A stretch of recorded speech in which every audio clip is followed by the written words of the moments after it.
Preface. Life's most profound transformations often emerge from its fiercest trials. In the crucible of adversity, we are refined, shaped, and ultimately prepared for the destiny that calls us. Forged by trial, bound by destiny, is a testament to the indomitable human spirit and the divine purpose that guides it. This book draws upon the timeless narrative of Joseph, a dreamer betrayed and sold into slavery, yet destined to become a leader who would save nations. Interwoven with the rich Yoruba philosophy of Ayanmo, the belief in a predestined path, we uncover the universal truth that trials are not the end of our story, but the beginning of our transformation. Here, the convergence of faith, dreams, and divine will illuminates the delicate balance between surrendering to destiny and rising to meet its challenges. As you journey through these pages, you will encounter themes of betrayal, forgiveness, perseverance, and ultimate fulfillment. Forged by trial, bound by destiny, is more than a story. It is a guide for those navigating the storms of life, reminding us that every setback is a setup for a greater purpose. Whether you are seeking meaning in your trials or courage to pursue your calling, this book will inspire, challenge, and equip you to embrace the path uniquely designed for you. Welcome to a journey of faith, hope, and the discovery that destiny is not just a destination, it is a process, forged by trial and bound by purpose. Chapter 1. United by Purpose, Forged by Trials. 1. Introduction. The convergence of fate. Destiny, often a word associated with the unknown, the mysterious, and the inevitable, has held the hearts and minds of people for centuries. In the journey of life, it is both a guiding star and an imposing force. While we may not always see the future clearly, it is our belief in destiny that propels us forward, even through trials and uncertainties. The idea of destiny is universal, transcending cultures, eras, and belief systems. And it is in this universal truth that the lives of Joseph, a biblical figure, and Ayanmo, a concept deeply embedded in Yoruba spirituality, find striking similarities. Joseph's life is a story known across the world of dreams, betrayal, hardship, and eventual triumph. His rise from humble beginnings to power in Egypt is nothing short of miraculous, a testament to faith, resilience, and divine intervention.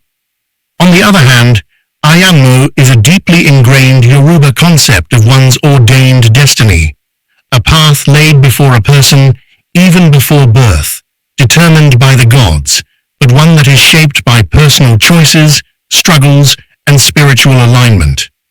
Though separated by culture, geography, and time, the lives of Joseph and Ayanmo share striking parallels.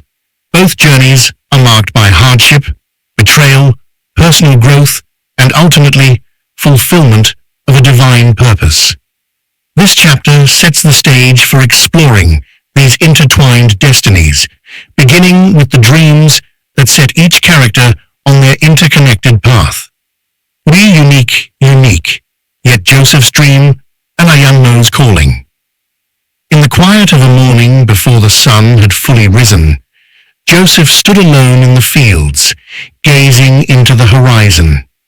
The winds whispered through the trees, but his thoughts were far beyond the land that surrounded him. He had been having strange dreams for weeks, visions of stars bowing down to him, and bundles of grain bending low in his direction. These weren't mere figments of imagination. They were messages, calling him to something greater.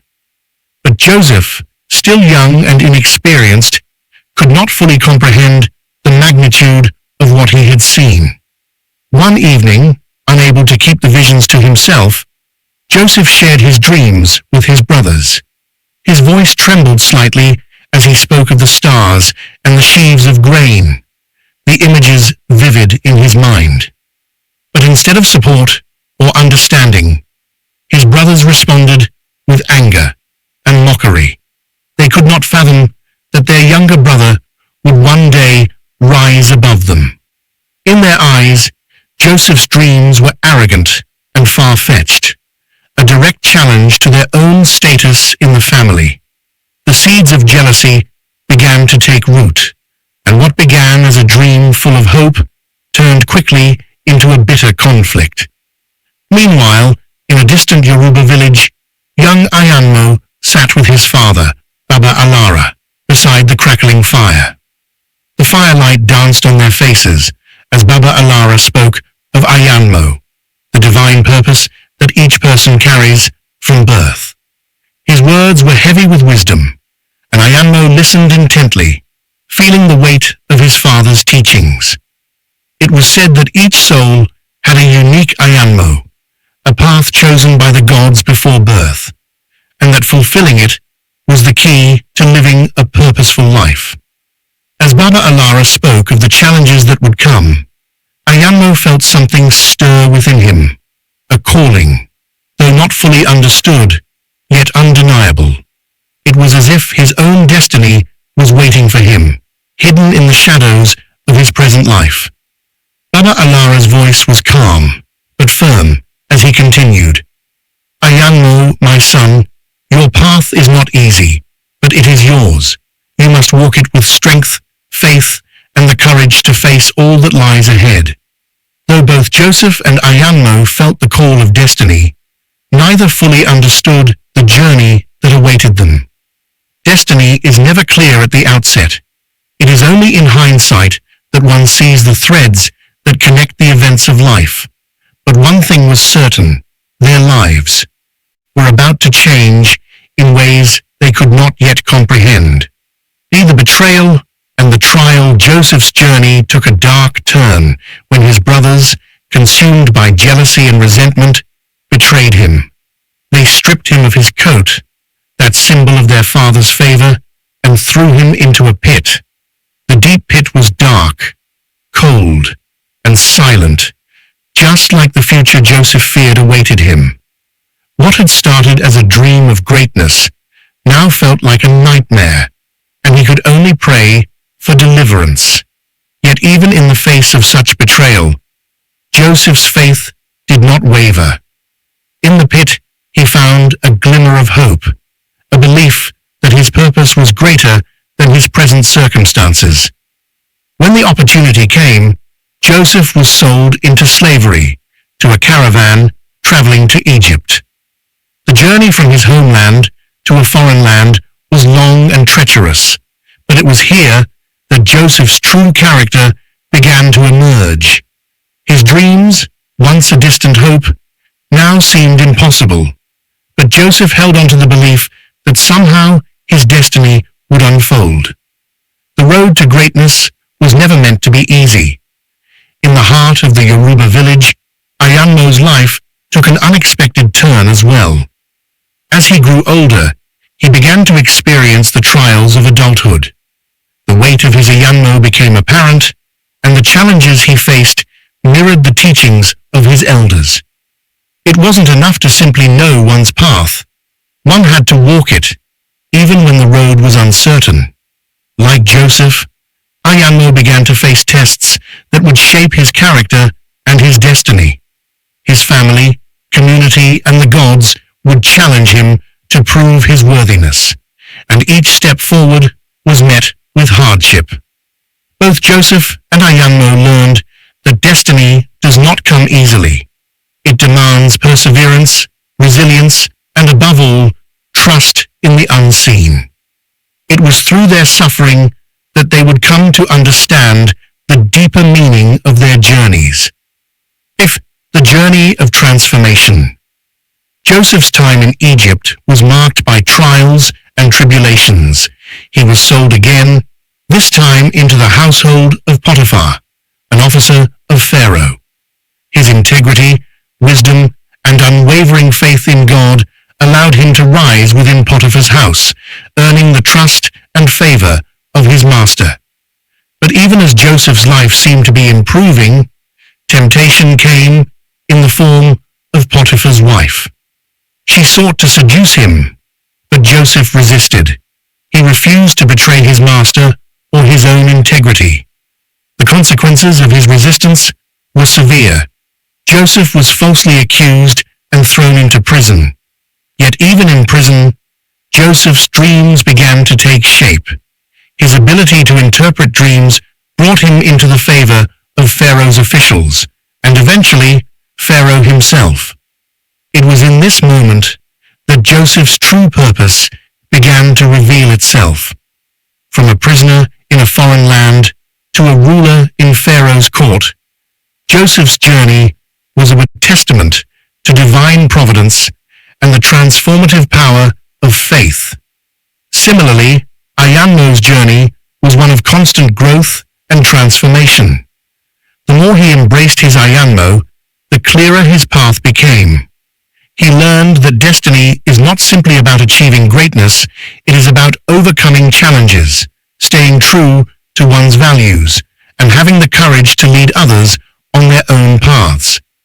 Ayanmo's journey was one of spiritual awakening, personal growth, and the realization that his life was part of a greater divine plan. The reunion, forgiveness, and fulfillment. Joseph's rise to power was not complete until he was reunited with his family. The very brothers who had betrayed him were now at his mercy, seeking food during a time of famine. Joseph could have sought revenge, but instead he chose forgiveness.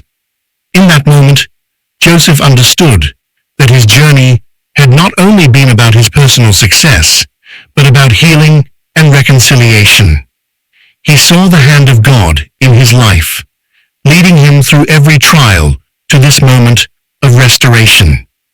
For Ayanmo, the completion of his destiny came not only through personal achievement, but through healing the wounds of the past.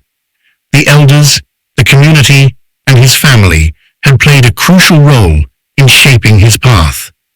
Ayanmo realized that his purpose was not just for his own greatness, but for the greater good of his people.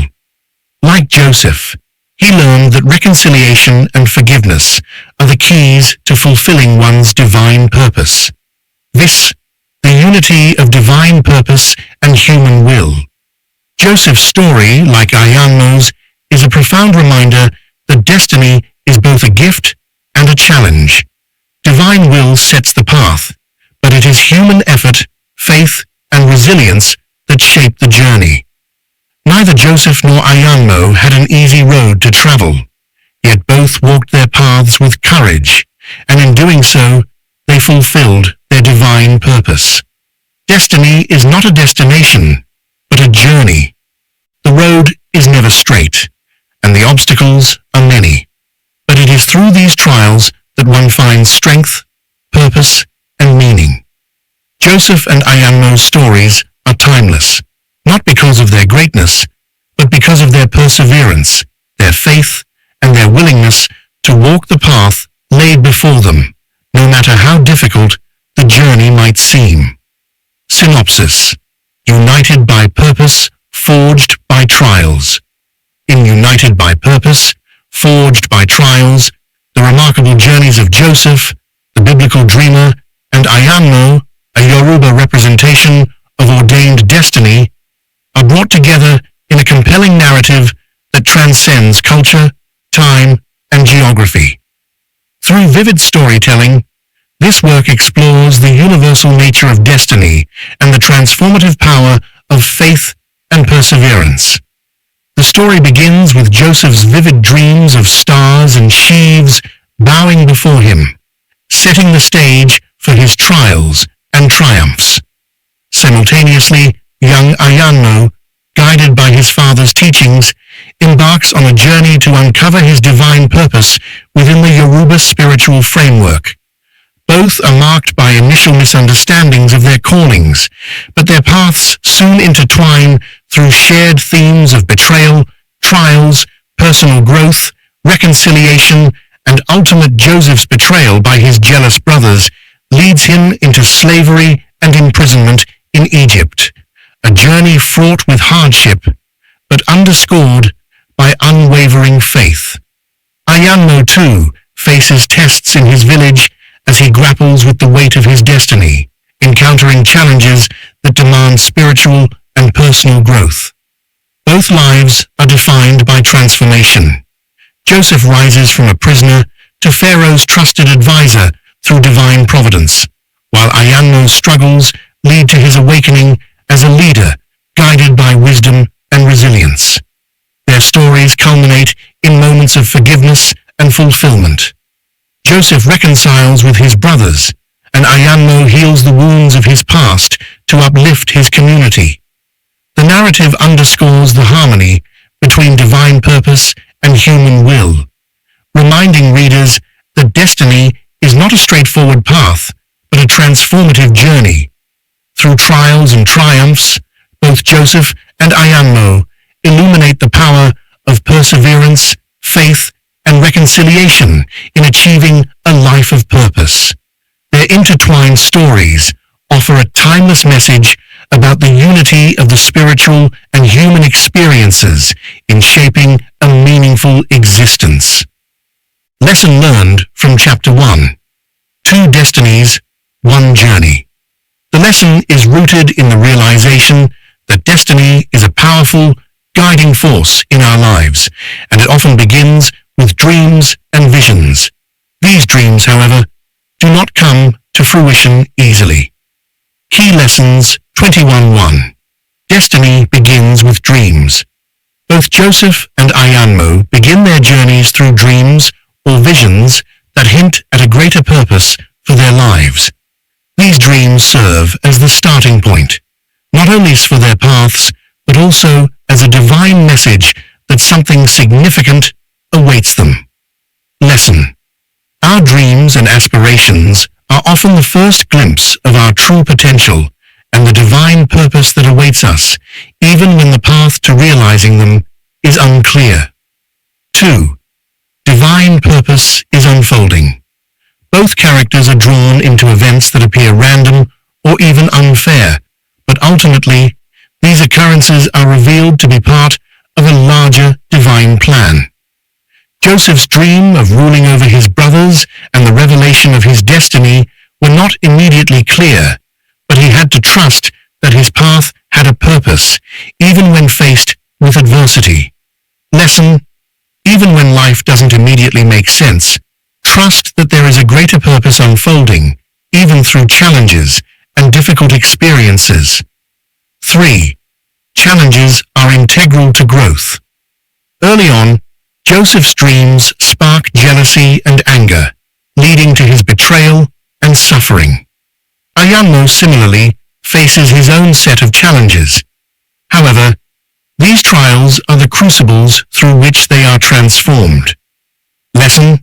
Trials are not meant to defeat us, but to refine us, preparing us for the greater purpose ahead.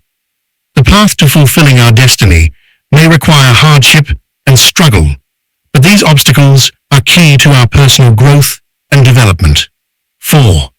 Destiny is universal. The chapter also emphasizes that destiny is not unique to Joseph alone. It is a universal experience. While each person's journey is different, the experience of being drawn towards something greater is a shared human experience. Lesson. We all have a unique destiny, and even though our paths may be different, we are all on a journey of discovering and fulfilling our purpose. 5. Faith in the unknown. Joseph's journey begins in a place of uncertainty. He doesn't know how his dreams will manifest or what trials he will face, but he believes in their significance. Lesson. Have faith in your journey, even when the steps are unclear. Trust that the universe or divine force is guiding you, and that there is a plan bigger than what we can immediately see. Chapter 2. The Call of Destiny. Dreams, Divination, and Prophecy. The Silent Language of the Spirit. As the moon cast a silver glow over the village, Ayanmo lay in the quiet of his hut, his mind heavy with unanswered questions. That night, sleep did not come easily. When it did, he found himself in a dream, unlike any other, a powerful vision, vivid and surreal. In his dream, he was on a high hill overlooking his village, watching over his people with a gaze both protective and profound. The fields were vast and fruitful, a landscape unfamiliar, but calling to him as if it were his own. Strange, yet comforting symbols hovered above the land, speaking to him in the language of the spirits. When he woke, his heart was racing, a sensation like destiny pressing against his chest. Ayanmo felt a pull toward the shrine where the elders performed Ifa divination, a sacred ceremony to reveal the hidden paths of fate. He longed to understand the dream and find out if the gods had laid a path before him. To his people, dreams held deep meaning, a direct link to the spiritual world. His mother's voice echoed in his mind, reminding him, "The spirits guide those who are willing to listen." That morning, Ayanmo made his way through the village toward the shrine, the scent of incense and earth filling the air. The Baba Ifa, the village diviner, sat by the altar, his calm eyes knowing more than they revealed. Ayanmo's spirit felt a quiet strength in the Baba's presence. "You seek the message of your dream?" the elder asked, sensing Ayanmo's inner turmoil. As the diviner chanted ancient verses and cast the sacred palm nuts, Ayanmo watched intently. The readings, woven with rich metaphors, told of a journey that was both a burden and a gift. The divination spoke of a path lined with trials, tests of his patience, and the weight of responsibility that would require him to be more than he was. The elder looked into Ayanmo's eyes, his voice a soft echo of wisdom. "Your Ayanmo, your destiny, is not for the faint-hearted," he said, his words lingering in the stillness. "There will be moments of doubt and of pain, yet you must endure. The ancestors and the gods have set this path. Walk it with courage and integrity." In that moment, Ayanmo felt the gravity of his destiny settle upon him. Though his heart was burdened with the uncertainty of what lay ahead, he understood that the vision was a calling, a summons to a life beyond his imagination. Just as the stars appeared each night without fail, so too would he rise to his calling, no matter the cost. In the burden of dreams and the voice of the ancestors, in the days that followed, Ayanmo wrestled with the weight of the prophecy. His friends could not understand his newfound silence, nor could he share the details of his vision with them. He knew that his journey would be a solitary one, marked by sacrifices that only he could bear. His life, once simple and untroubled, now felt like a field of thorns. But in the quiet of the night, he remembered the words of the diviner and the dreams that had stirred his soul. On the nights he felt most burdened, Ayanmo would sit beneath the old Iroko tree outside his home, listening to the whispers of his ancestors. He could almost hear their voices in the rustle of leaves, their strength in the solid roots beneath him. It was here that he found solace, a reminder that he was part of something larger, a legacy of resilience and purpose. He realized that his dreams were not merely for himself. They were threads in the fabric of his community's survival and prosperity. To walk his path was to honor those who had come before, and to pave the way for those who would come after. His destiny was not his alone. It was a sacred gift, bound to the fate of his people. Thenter, the call to greatness, and the test of resolve days turned to weeks as Ayanmo embraced the call that had been laid before him. Guided by his dreams and the teachings of his elders, he began to see his path more clearly, though it remained shrouded in mystery and challenge.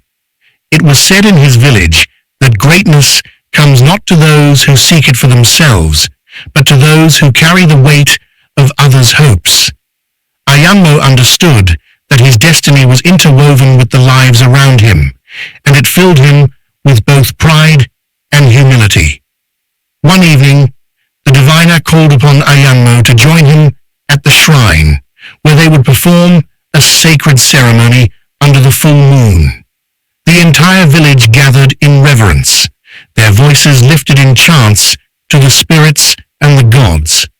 As the fire crackled and the scent of herbs filled the air, the diviner presented Ayanmo with a token of his journey, a carved wooden staff, engraved with symbols representing the ancestors who would guide him. This staff is not just a mark of your calling, the elder intoned. It is a reminder of the strength you will need, the courage to face your fears, and the wisdom to make choices that honor your Ayanmo. The ceremony stirred something deep within Ayanmo. In his mind, he recalled the words his father had once spoken. Strength is not shown in the absence of fear, but in the choice to act despite it. Ayanmo's resolve was tested that night as he felt the weight of his destiny settle more firmly on his shoulders. The dreams that had once seemed to him like flickering images now felt like promises waiting to be fulfilled, and he understood that the path would not be easy. But as he held the staff, he felt a surge of strength, a connection to his ancestors that fortified his spirit. Ivast, the guidance of divination and the mystery of dreams. Over the following months, Ayanmo continued to have visions, some vivid and inspiring, others cryptic and troubling. In his dreams, he saw not only the prosperity and joy of his people, but also shadows that hinted at struggles to come. The diviner taught him that dreams were a language of their own, symbols sent from the gods to reveal truths hidden from ordinary sight. To follow your Ayanmo, the elder reminded him, you must listen not only with your ears, but with your heart and spirit. Ayanmo became adept at interpreting these signs, understanding that the road ahead would require sacrifices. The gods would test his integrity, patience, and resilience. He would need to hold firm to his values, no matter how difficult the path became. Through the guidance of the diviner and his growing spiritual awareness, Ayanmo learned that his destiny was both a gift and a responsibility, a calling that would demand his every strength, but one that would bring purpose and fulfillment. The village watched Ayanmo's transformation with awe. Where he had once been a young man full of questions, he now carried himself with quiet dignity, aware of the journey awaiting him. He had become a symbol of hope for his people, a reminder that destiny, though 38 challenging, was a force that could uplift and inspire. Synopsis: The Call of Destiny, Dreams, Divination, and Prophecy. In the stillness of the night, Ayanmo is drawn into a vivid dream, a vision of his village flourishing under his watchful gaze, adorned with symbols of destiny and spiritual calling. Haunted by the dream's weight, he seeks answers through the sacred Ifa divination, where the village elder unveils a prophecy of trials, courage, and an extraordinary journey toward greatness. As Ayanmo grapples with the burden of his destiny, he finds solace beneath the ancient Iroko tree, drawing strength from his ancestors' whispers and their enduring legacy. His path is revealed to be one of service, where his dreams are not merely personal, but interwoven with the hopes of his people. Through rituals, guidance, and sacred symbols, Ayanmo begins to embrace the profound responsibility laid upon him. Faced with cryptic dreams, moments of doubt, and the challenges ahead, Ayanmo discovers that true greatness lies in carrying the weight of others' aspirations. As he walks the sacred path of his Ayanmo, he emerges as a beacon of hope for his village, embodying the resilience, integrity, and courage required to fulfill his calling. This chapter chronicles Ayanmo's awakening to the silent language of the 40 spirit, the burden of dreams, and the unwavering resolve required to navigate a destiny shaped by the divine. Lesson learned from Chapter 2: The Power of Family and Betrayal. The power of family and betrayal. The focus shifts to the themes of family, betrayal, and how these elements play crucial roles in the journeys of both Joseph and Ayanmo. This underscores the dynamics of relationships and how they can shape our destiny. Here are the lessons learned. 1. Family can be a source of both support and betrayal. Joseph's brothers, who initially loved him, became jealous of his dreams and sold him into slavery. The very family meant to support him became the source of his greatest betrayal. Ayanmo, in a similar way, finds that those closest to him are sometimes the ones who challenge or undermine him. Lesson: Family is a powerful force in shaping our lives, but not all relationships are supportive. Sometimes betrayal from those closest to us is part of our story, and it can be a catalyst for growth, change, and discovering the true depth of our resilience. 2.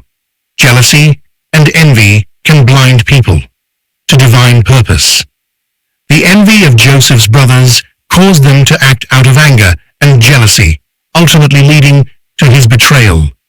They could not see the divine plan unfolding in Joseph's life, and instead chose to act on their own emotions. Ayanmo also faces a similar kind of betrayal, where people close to him cannot understand or accept his divine purpose, which leads them to undermine him. Lesson: Jealousy and envy are powerful emotions that can cloud judgment and cause people to act irrationally, preventing them from seeing the bigger picture of divine purpose in others' lives. It's important to rise above these negative forces and focus on the bigger goal. 3. Forgiveness is a key to overcoming betrayal. Despite the harm caused by his brothers, Joseph later forgives them, understanding that their actions were part of a larger divine plan. The ability to forgive, even in the face of betrayal, is a key theme in this chapter, as Joseph's story teaches the importance of forgiveness in the healing process.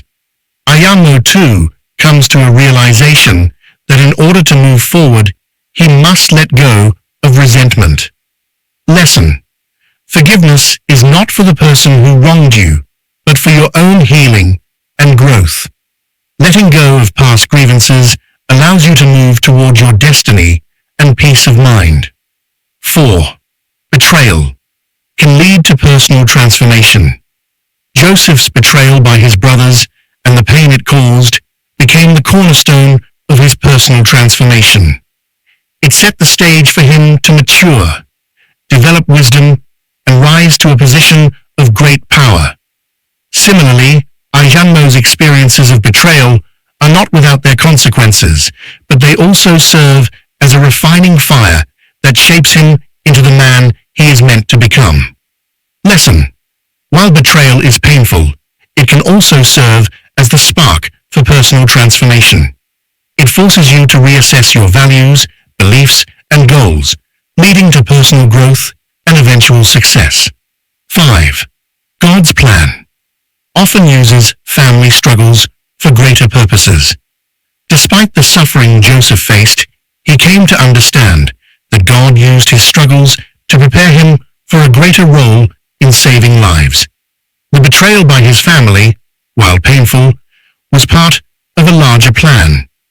Ayanmo, in his own journey, comes to realize that the conflicts and struggles he faces within his family are also part of his divine destiny. Lesson: Family struggles, while difficult, often have a purpose.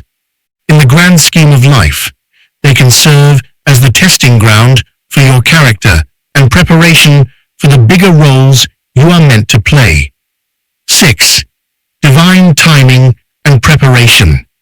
Joseph's journey from being sold into slavery to becoming a ruler shows how God's timing is perfect. The betrayal he faced was part of God's plan to prepare him for his future. Similarly, Ayanmo's trials, though challenging, are necessary steps that prepare him for the future role he will play in his community or world. Lesson: trust in divine timing and preparation. The trials and struggles you face today are laying the foundation for your success and fulfillment of your purpose in the future. Chapter 3.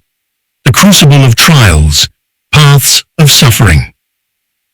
A shift in the winds. The sun blazed overhead as the village elders gathered in a circle beneath the ancient iroko tree. The air was thick with tension, the murmur of discontent spreading like wildfire.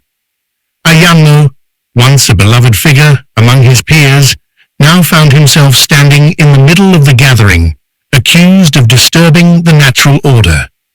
It had begun with whispers, suggestions that Ayanmo's prophetic dreams and rising influence were a threat to the old ways. The elders, steeped in 49 tradition, saw him as a young upstart, challenging the authority that had governed the village for generations. Ayanmo stood his ground, his heart pounding as he listened to the accusations. He had expected skepticism, but the vehemence took him by surprise. He tried to explain that his visions were not for self-glorification, but were meant to guide the village toward a better future. However, his words were drowned out by the elders' demands for proof. The head elder, a man named Alagbasei, raised his hand, silencing the crowd. "You speak of destiny, Ayanmo, but we see only arrogance. You claim to have visions from the gods, but where is your humility? 50. Perhaps you need time away from this place to understand the true meaning of service." With those words, Alagbasei decreed Ayanmo's exile. The decision was like a knife to his heart. He glanced around, searching the faces of those he had grown up with, hoping to find even a flicker of support. Instead, he saw only fear, uncertainty, and relief. His closest friend, OK, stood at the edge of the crowd, his gaze lowered, unable to meet Ayanmo's eyes. The long walk to the unknown. With nothing but a small satchel of provisions and the staff given to him by the diviner, Ayanmo began his journey into the wilderness. The path was treacherous, winding through dense forests and rocky hills. He had never ventured this far from home. Each step felt like a descent into an abyss of uncertainty. The first night in the wilderness was the hardest. The dark enveloped him like a shroud. The only sounds were the distant howls of wild animals. He huddled beneath a large tree, his hands trembling as he tried to make a fire. It sputtered weakly, offering little warmth. As he stared into the faint flames, memories of his childhood flooded his mind, the laughter of his siblings, the bustling markets, the comforting voice of his mother. Now, all of it seemed like a distant dream, a life he might never return to. The wilderness stretched on for days, then weeks. Food was scarce, and water even more so. He foraged what he could, surviving on wild berries and roots. The elements were unforgiving. The sun scorched him during the day, and the cold pierced him at night. He lost weight, his skin darkened from the relentless sun, and his clothes became tattered. Despite the harshness, Ayanmo pressed on. Driven by an inner resolve he did not fully understand. The visions in the wilderness. In the solitude of the wilderness, Ayanmo began to experience vivid dreams. One night, as he lay on a bed of leaves beneath a canopy of stars, he dreamed of a mighty river flowing with such force that it split into two. One branch led to a lush, fertile land, while the other dried up into a barren wasteland. He heard a voice, deep and resonant, speaking to him. Your path is like this river. It can bring life or lead to desolation. The choice lies within your spirit. He woke with a start, the words echoing in his mind. He realized that his exile was not just a punishment, but a time of testing and transformation. The gods were not punishing him. They were preparing him for a greater purpose. He needed to confront his fears, his pride, and the doubts that lingered in his heart. If the encounter with the mysterious stranger one afternoon, while walking along a narrow path near a riverbank, Ayanmo encountered an old man.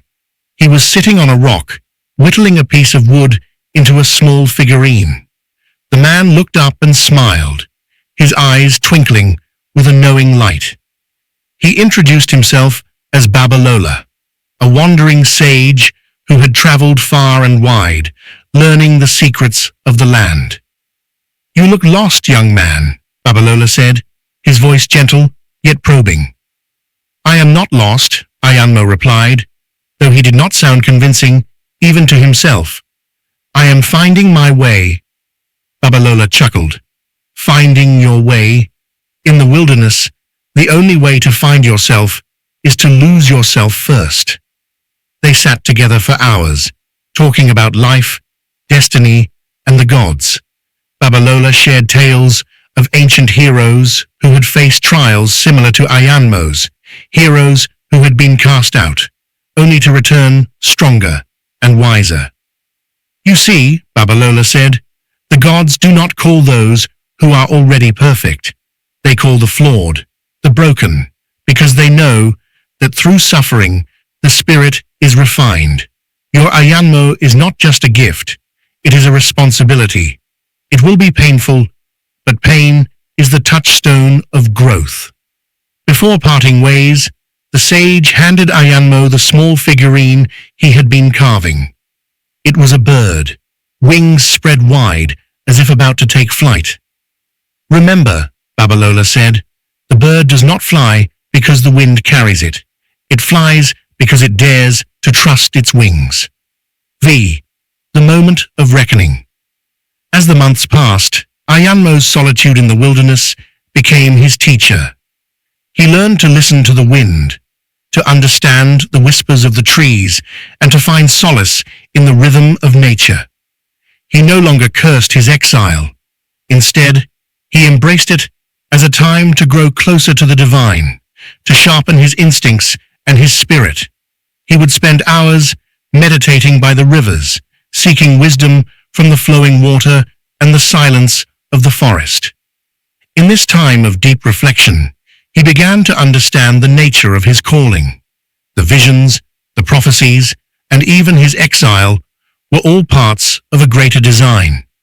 He realized that his suffering was a necessary path, a crucible to mold him into a leader worthy of his destiny. The journey homeward. When Ayanmo finally made his way back to the village, the sun was setting, casting a golden glow over the familiar landscape. He approached cautiously, expecting hostility, but was met with a strange stillness. The fields lay barren. The once thriving market was silent, and the villagers, now gaunt and weary, huddled together, their faces etched with despair.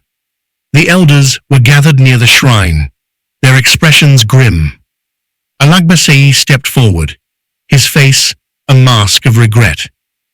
We were wrong to send you away, he said, his voice trembling. Since you left, the rains have ceased, and the land has turned against us. The gods have shown us that we were blind. We need your guidance, Ayanmo. Ayanmo took a deep breath, feeling the weight of the moment. He looked at the faces of his people, the same faces that had turned away from him months before.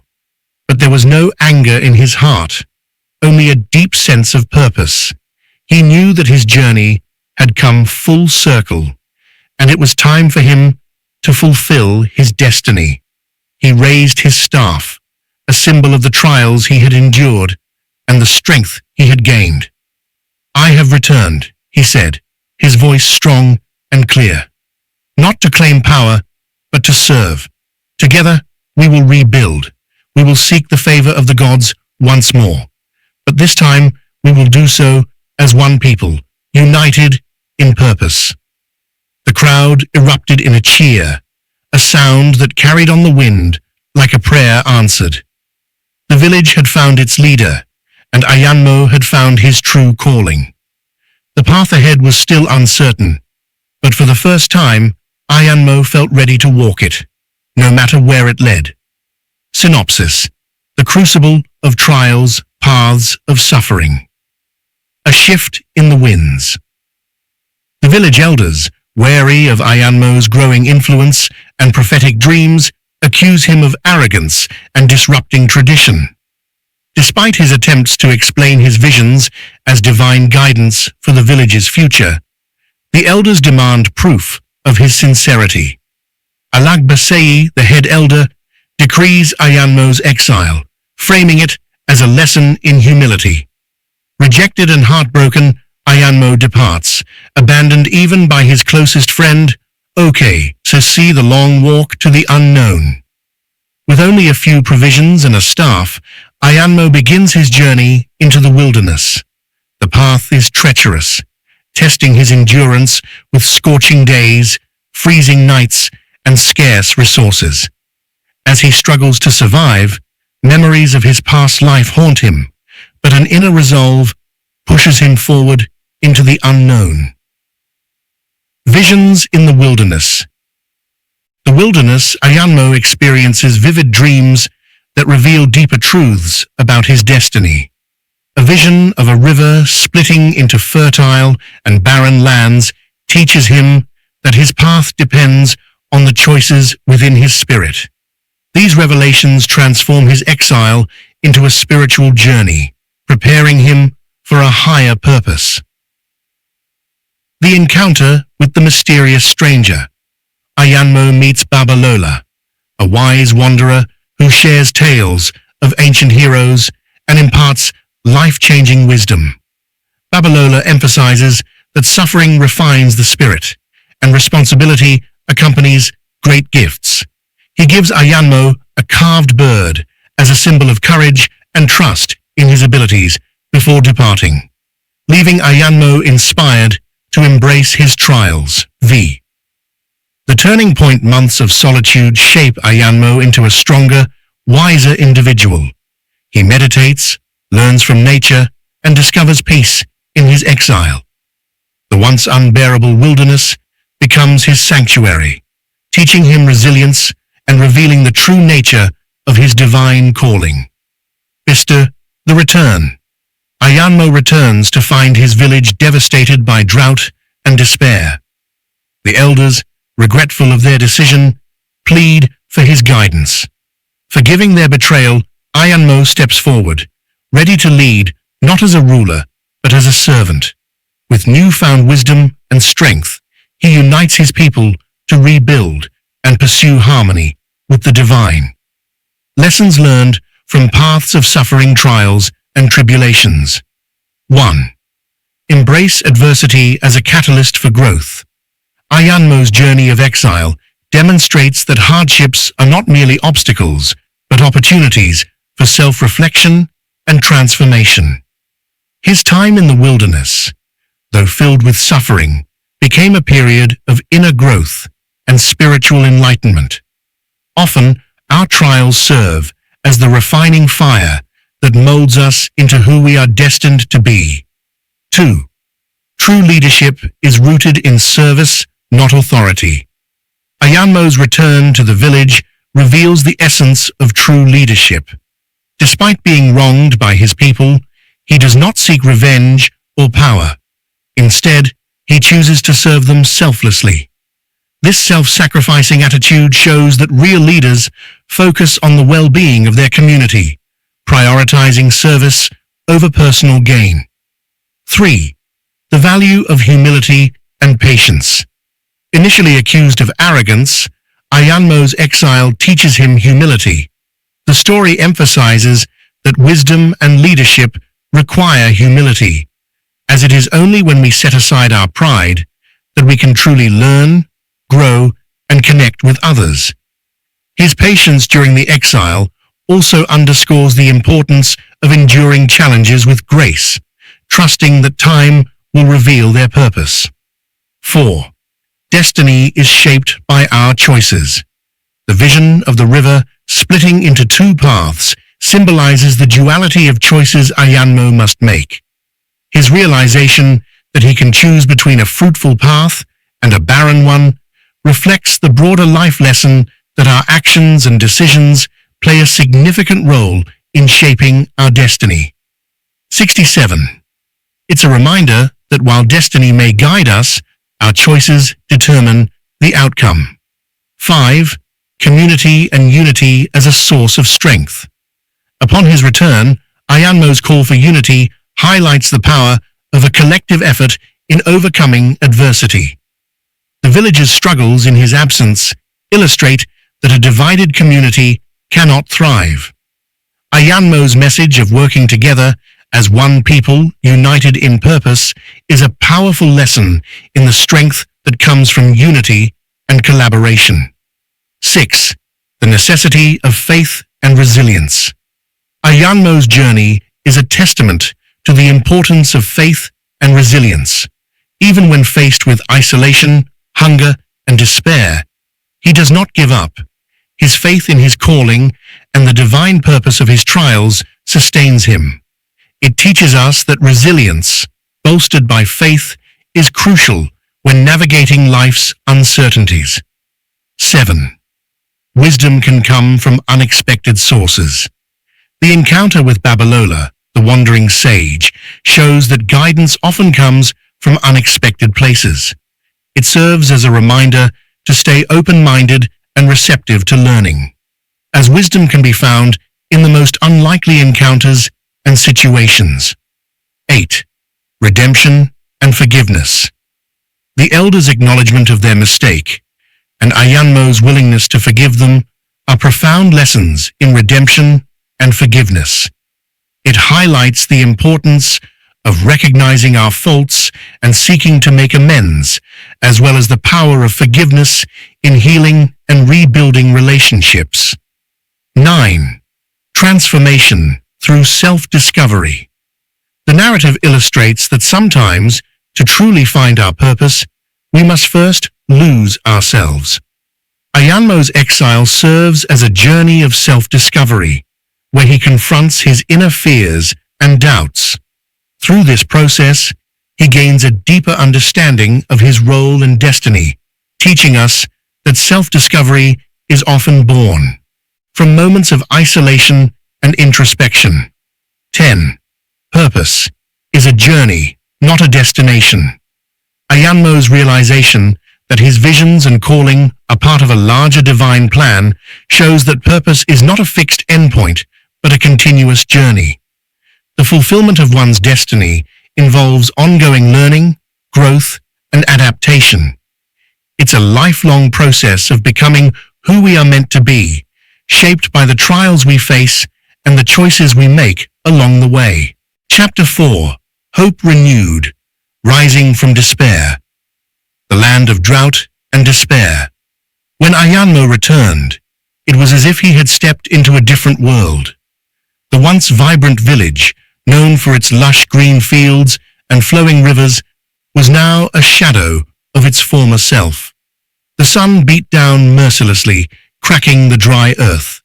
The riverbed that once gleamed with sparkling water was now a stretch of parched land, dotted with rocks and dried algae. The air was heavy with dust, carrying the scent of withered crops and the faint odor of decaying plants. Ayanmo walked through the village square, taking in the somber atmosphere. The marketplace, which had once been a hub of activity, was eerily quiet. Stalls lay empty, abandoned by traders who had either left in search of better prospects or had nothing left to sell. Emaciated children sat by the roadside, their eyes dull with hunger. Elderly men and women, who once shared stories under the shade of the Iroko tree, now huddled together, their faces etched with worry and despair. As Ayanmo made his way to his family's compound, he could feel the eyes of the villagers upon him. Whispers followed him. "Isn't that Ayanmo? Didn't we cast him out years ago? Why has he returned now, of all times?" Despite the murmurs, no one approached him.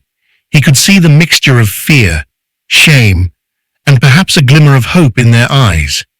The very people who had shunned him were now desperate for a savior. They are gathering under the Iroko tree. On the evening of his return, Ayanmo decided to address the village. He requested a gathering under the ancient Iroko tree, a place steeped in history and memories. The villagers slowly trickled in, some out of curiosity, others driven by the faint hope that he might have a solution to their plight. The elders were the last to arrive. Alagbasei, the oldest and most respected among them, took his place at the front. His face, once stern and authoritative, was now softened by age and the weight of recent hardships. He looked at Ayanmo with a mixture of guilt and respect. Ayanmo stepped forward. His presence commanded attention. The villagers, who had once dismissed him as a mere boy with foolish dreams, now saw a man shaped by the trials of life. He raised his hand, signaling for silence, and began to speak. "Years ago, I left this village, cast out by your judgment and my own pride. I wandered far and learned much. The gods showed me the power of unity, the strength that lies in working together. I have returned not to seek revenge, but to offer a way forward. Our land is dying, but it can be revived. The question is, are we ready to work together to save it?" There was a murmur among the crowd. Some nodded, others exchanged doubtful glances. Finally, one of the younger men stepped forward. "What do you suggest, Ayanmo? We have nothing left to give," he said, his voice filled with despair. Ayanmo looked at him, then at the rest of the villagers. "I am not asking for wealth. I am asking for your time, your hands, and your faith. The land needs us to heal it. We must share the little we have left: seeds, water, labor. If we pool our resources and work together, the land will respond. But we must act as one." 3. A reluctant decision. The village elders huddled together, discussing Ayanmo's proposal. Alagbasei turned to the others. "We have tried everything else. The traders have left, the crops have failed. Perhaps it is time to put aside our pride and listen to the one we once banished." After a long silence, Alagbasei stepped forward. He met Ayanmo's gaze and gave a small, respectful nod. "We will follow your lead," he said solemnly. Ayanmo nodded, a weight lifting off his shoulders. He had feared rejection once more, but the desperation of the times had softened even the hardest of hearts. It was the night of collective prayer. The night sky was a deep indigo, dotted with stars that seemed to flicker with anticipation. The villagers gathered once more under the Iroko tree, this time for a night of collective prayer and fasting. It was a scene of humility and hope. Families knelt together, hands clasped in prayer. The air was filled with the sound of whispered supplications and quiet weeping. Ayanmo led the prayers. He knelt before the tree, his forehead touching the earth as he called upon the gods. "O spirits of our ancestors, we come before you humbled. We have learned our lessons and seek your mercy. Let the rains return to us.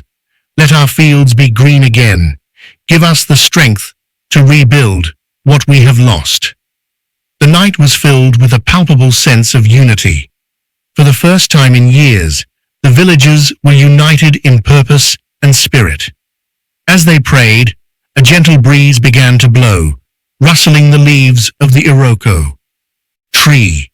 It was as if the tree itself was responding to their pleas, whispering a message of hope through its rustling leaves, for the return of the rains. The next morning, as the villagers went about their day, they noticed dark clouds gathering on the horizon. It started as a distant rumble, a low growl from the sky. The farmers, who had become accustomed to clear, unforgiving skies, looked up in disbelief.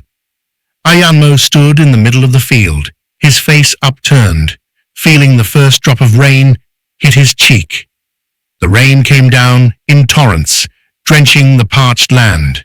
The villagers rushed out of their homes, laughing, crying, and dancing in the downpour. Children splashed in the growing puddles, their joyous laughter echoing across the fields. The elders wept openly, their tears mixing with the rain as they whispered prayers of gratitude. The dry, cracked earth drank up the rain eagerly. It was as if the land itself was coming back to life. Ayanmo looked around, a smile spreading across his face. It was a sign the gods had heard their prayers. The rebuilding. Together with the return of the rains, Ayanmo wasted no time in rallying the villagers. He divided them into groups, one to clear the fields, another to plant new seeds, and others to tend to the livestock. He shared the knowledge he had gained during his years in exile, methods of irrigation, crop rotation, and soil conservation. The villagers listened and followed his instructions, working with a newfound vigor. The days that followed were a flurry of activity. The once barren fields began to sprout tiny green shoots. The river, swelled by the rains, flowed with clear, fresh water. The livestock, nourished by the new grass, regained their strength. The village, which had been on the brink of collapse, slowly came back to life. Ayanmo made sure no one was left out. He visited every household, ensuring that even the weakest and the elderly were given roles to play in the village's revival. He encouraged the young men and women to work together, teaching them the importance of responsibility. The unity and the festival of rebirth shared. After weeks of hard work, the village decided to hold a festival, a celebration of their revival. The village square was decorated with vibrant fabrics and flowers. The air was filled with the sound of drums and singing. Tables were laden with food, a testament to the restored abundance. As the festival reached its peak, Alagbase presented Ayanmo with a staff carved from the wood of the Iroko tree. This is a symbol of leadership, passed down through generations. Today, we give it to you, Ayanmo. You have led us out of darkness and shown us the light. You are the leader we need. Ayanmo accepted the staff with a deep bow. The villagers erupted in cheers, their voices filled with joy and gratitude. Synopsis. Hope renewed. Rising from despair. In the heart of a once flourishing village, now ravaged by drought and despair, Ayanmo returns to a community on the brink of collapse. Cast out years ago, he finds the land dry, the rivers barren, and its people consumed by hunger and hopelessness. Despite whispers of doubt and past resentment, Ayanmo calls for unity under the shade of the ancient Iroko tree, offering a vision of revival through collective effort and shared faith. The journey to restoration begins with reluctant cooperation, as the villagers, led by Ayanmo, embrace the power of unity. Through a night of heartfelt prayer and fasting, they call upon their ancestors for mercy. Their prayers are answered with the return of life-giving rains, rejuvenating the land and sparking newfound hope. Under Ayanmo's guidance, the community rebuilds, implementing sustainable farming practices and embracing shared labor. The once parched fields bloom anew, rivers flow, and laughter returns to the village. A grand festival celebrates their rebirth, and Ayanmo is presented with a staff of leadership, a symbol of the trust and respect he has earned. Hope renewed. Rising from despair is a tale of redemption, resilience, and the transformative power of unity, reminding us that even in the darkest times, faith and collective effort can pave the way for new beginnings. Lesson learned from Chapter 4. The power of forgiveness and reconciliation. The power of forgiveness and reconciliation. We see the culmination of Joseph and Ayanmo's respective journeys. After years of hardship, misfortune, and waiting, they arrive at a pivotal moment where the themes of forgiveness, healing, and reconciliation take center stage. This chapter is crucial because it explores how both characters, having experienced betrayal and injustice, are faced with the opportunity to forgive and reconcile with those who wronged them. It also shows how forgiveness is not just a gift to others, but also to oneself. Key lessons. Forgiveness as a means of healing. Joseph's encounter with his brothers, whom he once despised for selling him into slavery, is a powerful moment in the story. When he reveals his identity to them, instead of seeking revenge, he chooses to forgive them. This act of forgiveness does not erase the pain he suffered, but it releases him from the burden of carrying hatred and resentment. For Ayanmo, a similar moment arrives when he faces those who have wronged him in the past. Forgiveness, like in Joseph's case, becomes a means for Ayanmo to heal from the wounds of the past and to move forward in peace. Lesson. Forgiveness is not about excusing the wrongs done to us, but about releasing ourselves from the chains of anger and resentment. It is a path to personal healing, allowing us to move forward with a light heart and a clear mind. Joseph's and Ayanmo's stories remind us that the power of forgiveness can free us from emotional burdens. 2. The freedom that comes with letting go of the past. Joseph's ability to forgive his brothers allows him to see them with compassion, understanding that their actions were part of a larger divine plan.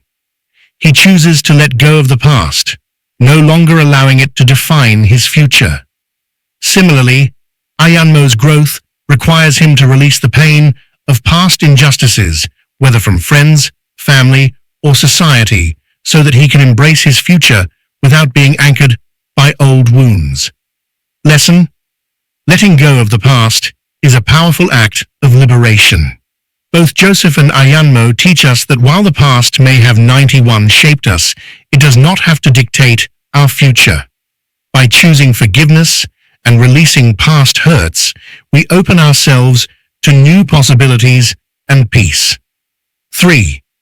Reconciliation as a path to unity. Joseph's decision to reconcile with his brothers is not just an individual act of forgiveness, it is an act that brings healing to an entire family. The reconciliation allows Joseph to restore broken relationships, not only with his brothers, but also with his father, Jacob, and the whole family.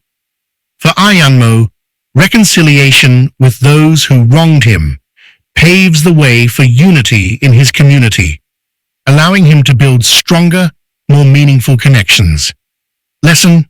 Forgiveness and reconciliation go hand in hand in restoring broken relationships and fostering unity. Joseph's story emphasizes that reconciling with those who have wronged us is not just for our own benefit, but for the greater good. Reconciliation can mend not only personal relationships, but also larger communities. The strength of compassion and understanding. When Joseph forgives his brothers, he does so not out of weakness, but out of strength. He recognizes their fear and regret and responds with compassion, assuring them that what they meant for evil, God used for good. Similarly, Ayanmo's ability to understand the motivations behind the actions of others, even those who have hurt him, requires a strength that comes from emotional maturity and spiritual wisdom. Instead of reacting out of anger or bitterness, Ayanmo learns to respond with compassion, seeing the bigger picture of the divine purpose at play. Lesson: true strength lies in compassion and understanding. Joseph and Ayanmo's stories teach us that when we choose to approach others with empathy, we not only strengthen our own character, but also help heal relationships and bridge divides. 5. God's role in the process of forgiveness. Joseph's forgiveness is not just a human decision, it is an act of divine intervention. Joseph recognizes that his suffering was part of God's plan to preserve life during a time of famine. Similarly, Ayanmo must learn that forgiveness is not always just a personal choice, but also a spiritual decision, guided by a higher purpose.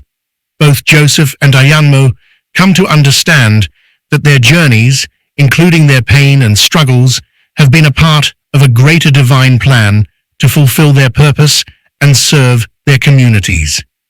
Lesson: forgiveness is a spiritual act that aligns us with divine purpose.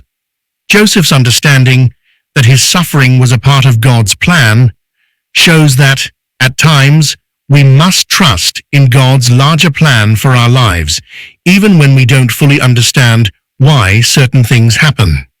Ayanmo's journey, too, teaches him to trust that God can bring good even out of painful experiences. 6. Restoration through reconciliation. After reconciling with his brothers, Joseph's family is restored, and he is able to provide for them during the famine. His forgiveness and reconciliation with his brothers open the door for his family's survival and prosperity. For Ayanmo, 96 reconciliation with his past and the people who have wronged him leads to personal restoration and the ability to fulfill his purpose. By choosing forgiveness, Ayanmo creates the space for abundance and success in his life, just as Joseph does when he reunites with his family. Lesson: restoration comes after reconciliation. Joseph and Ayanmo both show us that the path to healing, abundance, and success often begins with forgiveness. Reconciliation opens the doors for new opportunities, blessings, and the restoration of relationships and purpose. 7. The power of divine perspective. Joseph's ability to forgive his brothers is rooted in his divine perspective. He sees his life through the lens of God's will, understanding that his trials were not in vain, but were part of God's greater purpose. Similarly, Ayanmo learns to adopt a divine perspective when faced with personal challenges and wrongs. He learns that his trials are not merely obstacles, but part of a larger narrative that will eventually bring him into his purpose. Lesson: a divine perspective changes how we view our struggles. Joseph and Ayanmo teach us that when we align our hearts and minds with God's will, we are able to forgive and heal with a greater understanding that our lives have a higher purpose beyond the pain we experience. This shift in perspective enables us to move forward with hope and peace. Chapter 5. Trials of Unity, Building the Future. Why? The Whisper of Doubt. The euphoria of the festival did not last long. As the days passed and the initial excitement of the village's revival began to settle, whispers of doubt and old grudges slowly resurfaced. Ayanmo, though a proven leader, was still the man they had once cast out. For some, the old wounds had not fully healed, and the seeds of distrust were quietly taking root. One morning, while supervising the new irrigation channels near the riverbank, Ayanmo overheard two men speaking in hushed voices. "Do you really trust him?"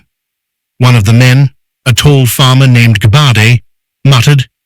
"He was gone for years, and we know nothing of what he did or where he went." His companion, a younger man named Dele, shrugged.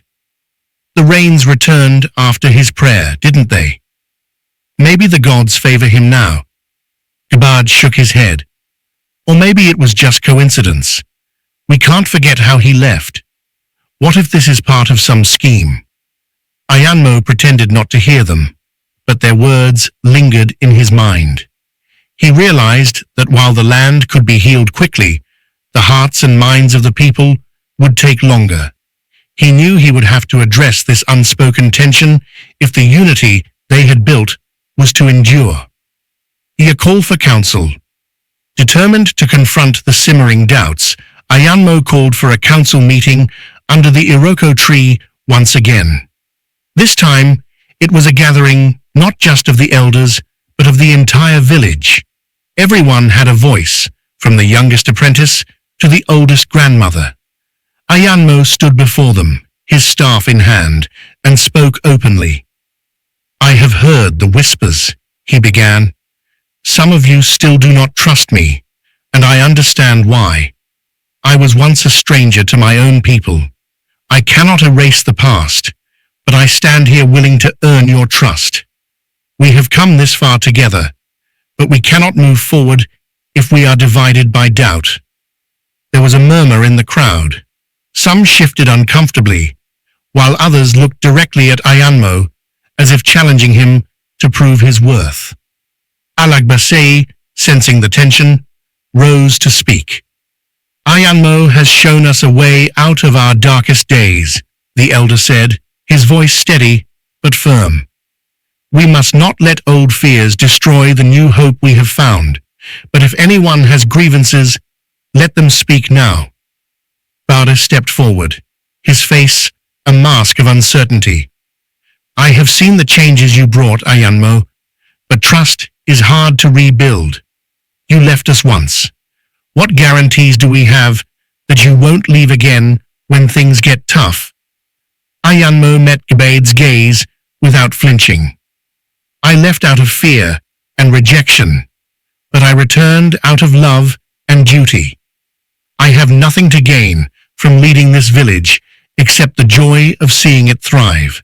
If you doubt my intentions, then let us decide together. I am here because I believe in us. If you do not believe in me, I will step down. A moment of decision. The silence that followed Ayanmo's declaration was profound. It was as if the entire village held its breath, waiting for someone to speak. Dele, the young man who had spoken to Gbad earlier, stepped forward. We cannot deny what we have seen, Dele said, looking around at the villagers. The rains returned. The crops are growing again, and we have hope. If we doubt him now, we risk losing everything we have worked for. Others in the crowd began to nod. Mothers holding their children close, young men who had seen their families go hungry, and the elders who had witnessed years of drought, all felt the weight of the decision before them. Finally, Alagbasei spoke again. It is clear we have a choice to make. Either we move forward together with Ayanmo, or we let our doubts tear us apart once more. The crowd fell silent as the villagers looked at one another, searching each other's faces for an answer. Then slowly at first, but gaining momentum, they began to chant, "Together, together, together." Their voices rose in unison, a powerful declaration of their choice. The chant echoed through the trees, a decision. Testament to their collective. Ayanmo felt a swell of emotion rise in his chest. He raised his staff and shouted, "Then let us build our future, united as one." Laying the foundation for the future. With the villagers' decision made, Ayanmo threw himself into the work of rebuilding the village. He organized teams for specific tasks. One group focused on expanding the irrigation system, another on planting new crops, and yet another on repairing homes and communal structures that had fallen into disrepair during the drought. He introduced new ideas he had learned during his travels, techniques for crop rotation, efficient water usage, and ways to preserve food to withstand future droughts, though initially met with skepticism The villagers gradually began to see the benefits of these new methods. The children, too, played their part. Ayanmo noticed how the younger generation had a spark of curiosity that had been missing before. He decided to hold weekly lessons under the Iroko tree, teaching them about the land, the seasons, and the stories of their ancestors. He encouraged them to ask questions, to be inquisitive, and to learn not just from him, but from the elders of the village as well. The sense of community was palpable. The marketplace, once barren, was now filled with fresh produce. Laughter and the sounds of haggling filled the air as people traded goods and shared stories. The river, once dry, was alive with children splashing and playing, their laughter a melody that carried through the village. The Harvest Festival. Months later, the village prepared for its first true harvest in years. The fields, once brown and lifeless, were now vibrant with a patchwork of colors, green cornstalks swaying in the breeze, yellow sunflowers stretching towards the sky, and fields of ripe yams ready for digging. Ayanmo stood at the edge of the largest field, watching as the villagers worked together, singing harvest songs. He felt a deep sense of fulfillment. This was the vision he had held onto during his years in exile, the dream of a united, prosperous village. As the sun set, the villagers gathered in the square for the harvest festival. Tables were laden with food, and the air was filled with the aroma of roasted yams, freshly baked bread, and the sweet scent of fruit. Drums beat rhythmically, and dancers took to the center of the square, their movements full of life and joy. Alagbasei approached Ayanmo, placing a hand on his shoulder. "You have brought us back from the brink," the elder said. "You have shown us that unity is our greatest strength. For that, we are forever grateful." Ayanmo smiled, his heart swelling with pride and relief. "It was not me alone," he replied. "It was all of us. Together, we chose to rise. Together, we chose hope." As the night wore on, the villagers danced and sang under the moonlight, their voices mingling with the sounds of nature. For the first time in years, the future seemed bright. Ayanmo stood back, watching the scene unfold. He knew there would be more challenges ahead, but tonight was a night of celebration, a testament to their resilience, their unity, and their shared journey toward a new dawn. Synopsis for Trials of Unity. Building the Future. In Trials of Unity, Building the Future, Ayanmo returns to a village on the brink of collapse, burdened by years of drought and despair. His leadership brings new hope, but the scars of the past are not easily healed. Whispers of doubt and lingering mistrust threaten the fragile unity among the villagers, as old wounds resurface in the wake of newfound prosperity. Ayanmo confronts the skeptics head-on, calling for an open council where grievances are aired and fears are addressed. His earnest pledge to lead with love and purpose ignites a powerful moment of decision, uniting the village under a shared commitment to rebuild together. Through ingenuity and collaboration, Ayanmo introduces transformative methods to ensure sustainable growth, teaching the younger generation to value their heritage while embracing progress. The once barren marketplace flourishes with life, and the dry riverbanks echo with the laughter of children. Months later, the Harvest Festival marks a triumphant turning point. As the villagers gather to celebrate their collective resilience, the joyous scene embodies the unity and hope they have worked so hard to achieve. Ayanmo stands among them, knowing that while challenges may lie ahead, their shared strength will carry them toward a brighter future. This is a story of redemption, resilience, and the unyielding power of community. Lesson learned from Chapter 5. The Journey of Faith and Divine Purpose. The journey of faith and divine purpose. We see both Joseph and Ayanmo take a significant leap in their understanding of their lives' bigger picture. This chapter delves deeply into how faith and divine purpose are the driving forces behind both men's perseverance through trials and their ultimate success. It reveals that, while suffering and hardship may come, a steadfast belief in God's greater plan is what sustains them through their journeys. The chapter explores the power of trusting God's timing and recognizing that everything, both good and bad, has a purpose in the divine narrative. Key Lessons 1. Faith as a foundation for endurance. Joseph's life is marked by numerous trials, including being sold into slavery, wrongfully imprisoned, and separated from his family for many years. However, throughout these hardships, Joseph's faith in God remains unshaken. In a similar way, Ayanmo faces his own challenges, betrayal, loss, and confusion, but through it all, he draws strength from his belief that there is a divine purpose for his life. Both Joseph and Ayanmo come to realize that their faith is what enables them to endure trials that seem insurmountable. Without faith, they would have been overwhelmed by their circumstances. Lesson. Faith is the foundation that sustains us through difficult times.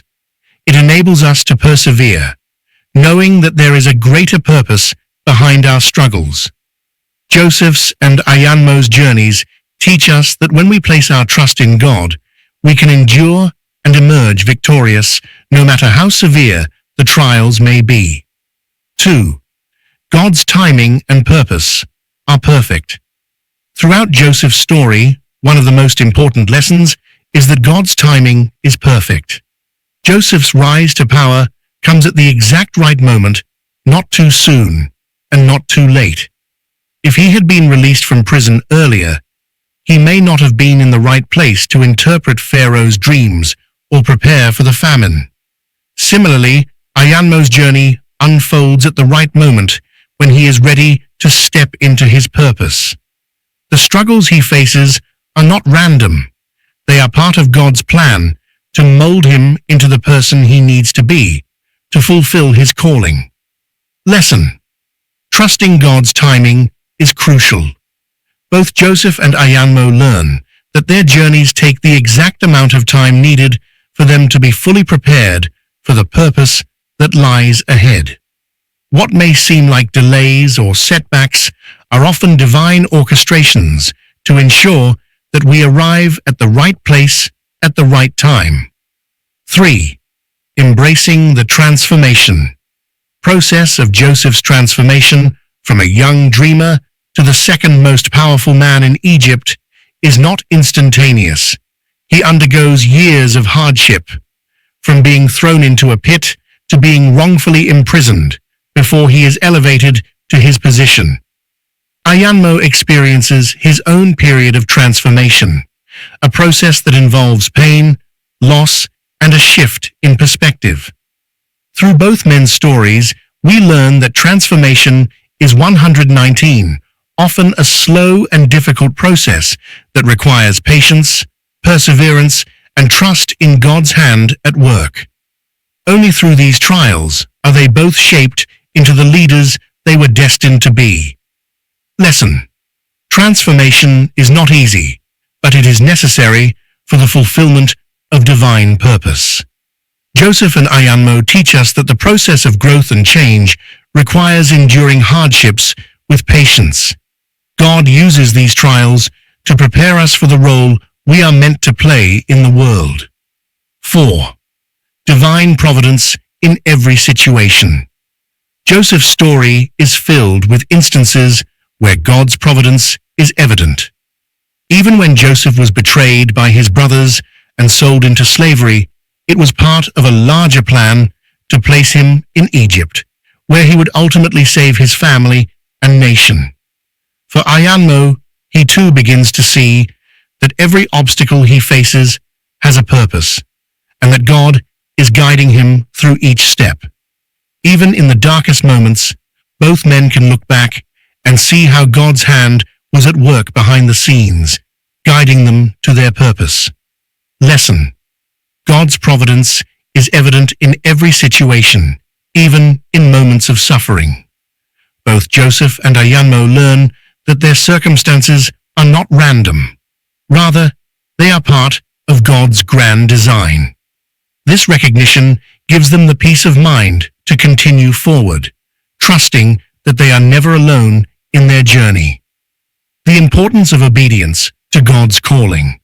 A significant part of Joseph's story is his ability to remain obedient to God's will, even when faced with temptations and difficult situations. He resists the advances of Potiphar's wife, even though doing so results in his imprisonment. Ayanmo likewise faces moments where he must choose to follow God's guidance, even when it is not the easiest path. Both men understand that their lives are not their own. They are vessels through which God's purpose is carried out. Their obedience, even when it seems costly, is what ultimately positions them to fulfill their divine destinies. Lesson: Obedience to God's calling is key to fulfilling our purpose. Joseph and Ayanmo teach us that following God's will, no matter the cost, is the way to align ourselves with the divine purpose for our lives. Even when the road is difficult or misunderstood, obedience brings us closer to the fulfillment of our destiny. 6. The role of wisdom in fulfilling divine purpose. Joseph's wisdom, gained through his experiences and his reliance on God, plays a crucial role in his rise to power. His ability to interpret Pharaoh's dreams is a direct result of his trust in God's wisdom. Ayanmo, too, learns that wisdom is necessary for navigating life's challenges. As he grows in his faith, he becomes more attuned to God's guidance and develops a deeper understanding of how to use his gifts for the greater good. The wisdom that both Joseph and Ayanmo gain is not just intellectual knowledge, but a spiritual understanding that allows them to see beyond the present and into the divine plan. Lesson: Wisdom is essential for fulfilling divine purpose. Joseph's and Ayanmo's stories teach us that wisdom, which comes from God, enables us to make decisions that align with our purpose. It allows us to see the bigger picture and helps us navigate life's complexities discernment. With faith. And 7. God's faithfulness in every season. Both Joseph and Ayanmo experience seasons of blessing and seasons of struggle. However, through it all, they come to realize that God's faithfulness remains constant. Even in the pit or in prison, God was with Joseph, just as he is with Ayanmo during his own periods of difficulty. The faithfulness of God is not dependent on external circumstances, but on his unchanging nature. This lesson teaches us to trust in God's presence, even when we cannot see the way forward. Lesson: God is faithful in every season of life. The stories of Joseph and Ayanmo remind us that God's faithfulness is not dictated by our circumstances, but by his eternal character. Whether we are in moments of prosperity or in seasons of trial, God remains with us, guiding and providing for us according to his perfect will. Chapter 6. Winds of Change. The Storms of Progress. A new dawn, new challenges. The unity that Ayanmo had worked so hard to build was flourishing, and the village was experiencing a period of unprecedented growth. The fields were abundant, and the marketplace was vibrant with life. However, as time passed, new challenges began to creep in, challenges that were not rooted in drought or famine, but in the complexities of a growing community. With prosperity came new aspirations. Young men who had once only dreamed of tilling their small plots of land now spoke of expanding their farms, building new homes, and trading with distant markets. Women who had traditionally managed the household began to take up roles in business, selling their crafts and produce beyond the village. The influx of trade brought strangers from nearby villages, and with them came new ideas, customs, and inevitably, conflicts. Ayanmo could sense the shifting currents. The unity that had been born out of shared suffering was being tested by the prosperity they had all longed for. He knew he had to navigate this new terrain carefully to maintain the harmony they had fought so hard to achieve. Nor a gathering of minds. Recognizing the need to address the growing concerns, Ayanmo called for a council meeting. This time, it was not just the elders who gathered, but a larger assembly, including the village's youth, the traders, and even some of the newcomers who had recently settled in the area. As he stood before them, Ayanmo felt the weight of their expectations. He could see the lines of worry on the faces of the older villagers, the eager anticipation in the eyes of the young, and the cautious curiosity of the newcomers. "My people," he began, his voice carrying a blend of authority and empathy, "we have journeyed together from the brink of despair to a time of abundance. But with this abundance comes new challenges. I hear your voices, those who wish to expand, those who fear the changes, and those who wonder if we can keep moving forward as one." A young man named Kola, who had recently returned from the city, stepped forward. He had been vocal about his desire to introduce new crops and modern farming techniques. "Ayanmo," Kola said, "we have the potential to be more than just a village. We can be a hub of trade, a place of innovation. But we cannot achieve this if we cling to old ways." There were murmurs of agreement, but just as many disapproving looks from the elders. "Change is necessary," Alagbasi interjected, "but we must not lose sight of who we are. Our traditions have kept us grounded through the toughest times. We must find a way to balance the new with the old." Ayanmo listened to both sides, feeling the tension rise in the air. He knew this was a pivotal moment, one that would shape the future of the village. A compromise for progress. In the days that followed, Ayanmo held smaller meetings with different groups, listening to their ideas and concerns.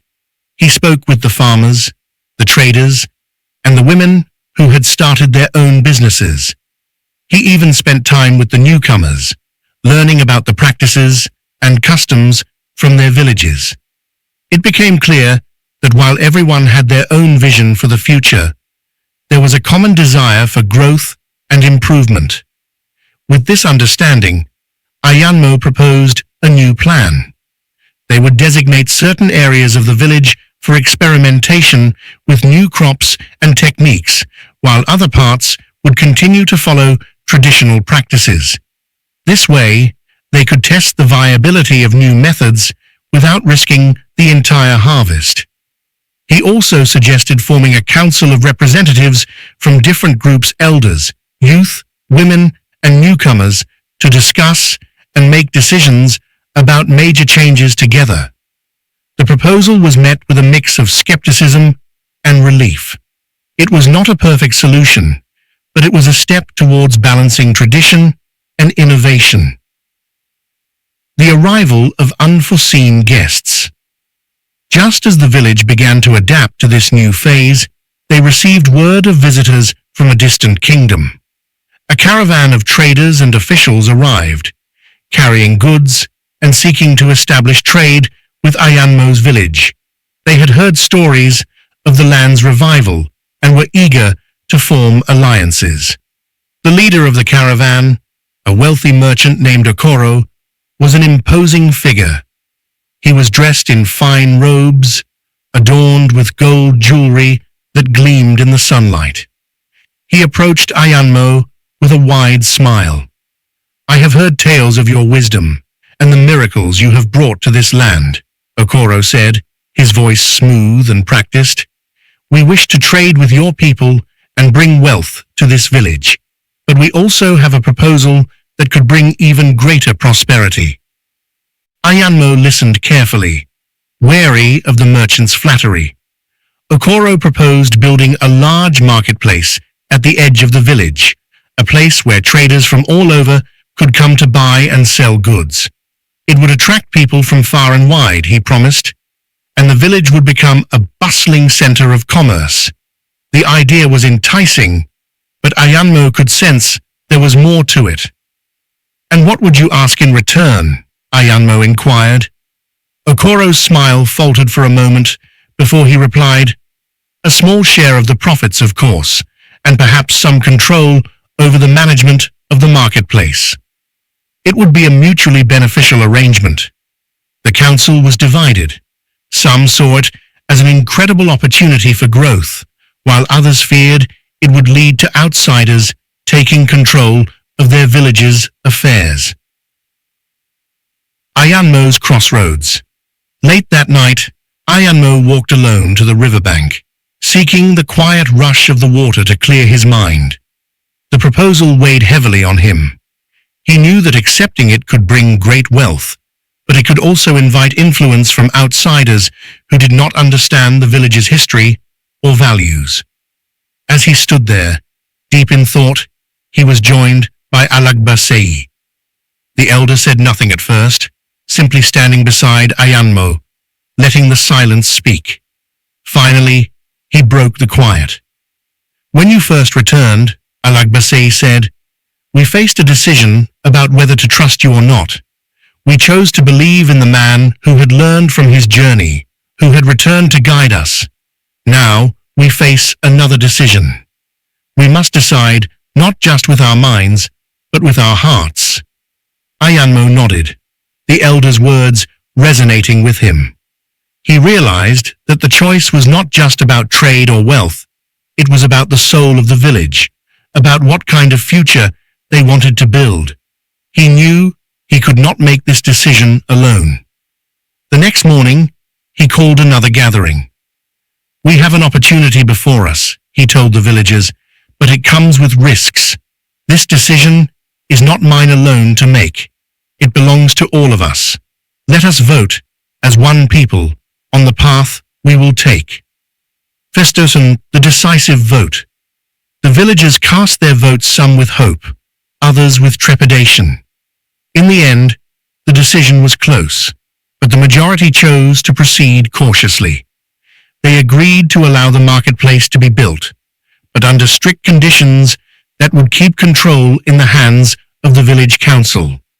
It was a compromise that satisfied most, though some remained uneasy.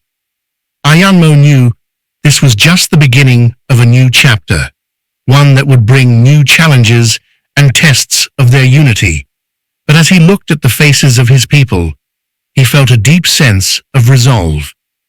They had made this decision together, and together they would face whatever came next. The marketplace was built, and it brought the promised prosperity. Traders from far and wide came, and with them came new ideas, new customs, and new challenges. The village began to change in ways Ayanmo could not have predicted, but he remained a steady presence, guiding his people with wisdom and patience.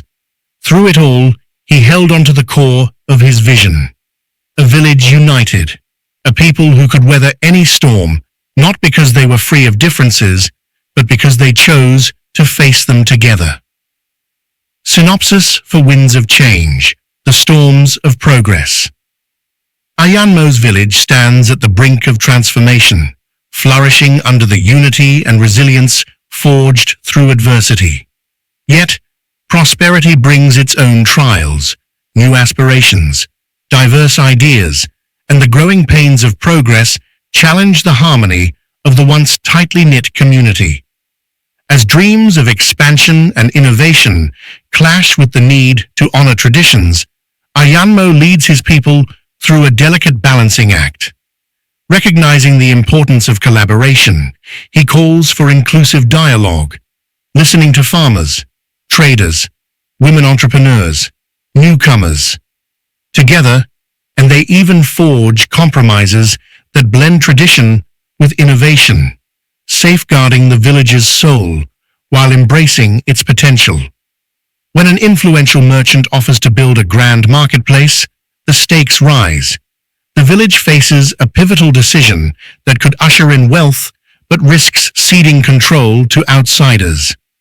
Ayanmo turns to his people, advocating for unity and collective decision-making.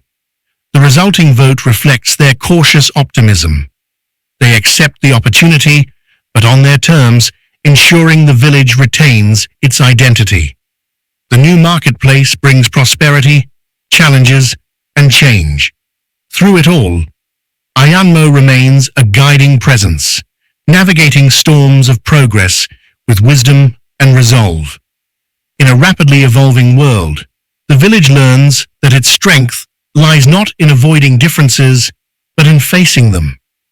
Ayanmo listened carefully, wary of the merchant's flattery. Okoro proposed building a large marketplace at the edge of the village, a place where traders from all over could come to buy and sell goods. It would attract people from far and wide, he promised, and the village would become a bustling center of commerce. The idea was enticing, but Ayanmo could sense there was more to it. "And what would you ask in return?" Ayanmo inquired. Okoro's smile faltered for a moment before he replied, "A small share of the profits, of course, and perhaps some control over the management of the marketplace. It would be a mutually beneficial arrangement." The council was divided. Some saw it as an incredible opportunity for growth, while others feared it would lead to outsiders taking control of their village's affairs. Ayanmo's crossroads. Late that night, Ayanmo walked alone to the riverbank, seeking the quiet rush of the water to clear his mind. The proposal weighed heavily on him. He knew that accepting it could bring great wealth, but it could also invite influence from outsiders who did not understand the village's history or values. As he stood there, deep in thought, he was joined by Alagbasei. The elder said nothing at first, simply standing beside Ayanmo, letting the silence speak. Finally, he broke the quiet. "When you first returned," Alagbasei said, "we faced a decision about whether to trust you or not. We chose to believe in the man who had learned from his journey, who had returned to guide us. Now, we face another decision. We must decide not just with our minds, but with our hearts." Ayanmo nodded, the elder's words resonating with him. He realized that the choice was not just about trade or wealth. It was about the soul of the village, about what kind of future they wanted to build. He knew he could not make this decision alone. The next morning, he called another gathering. "We have an opportunity before us," he told the villagers, "but it comes with risks. This decision is not mine alone to make. It belongs to all of us. Let us vote, as one people, on the path we will take." Festosen, the decisive vote. The villagers cast their votes, some with hope, others with trepidation. In the end, the decision was close, but the majority chose to proceed cautiously. They agreed to allow the marketplace to be built, but under strict conditions that would keep control in the hands of the village council. It was a compromise that satisfied most, though some remained uneasy. Ayanmo knew this was just the beginning of a new chapter, one that would bring new challenges and tests of their unity. But as he looked at the faces of his people, he felt a deep sense of resolve.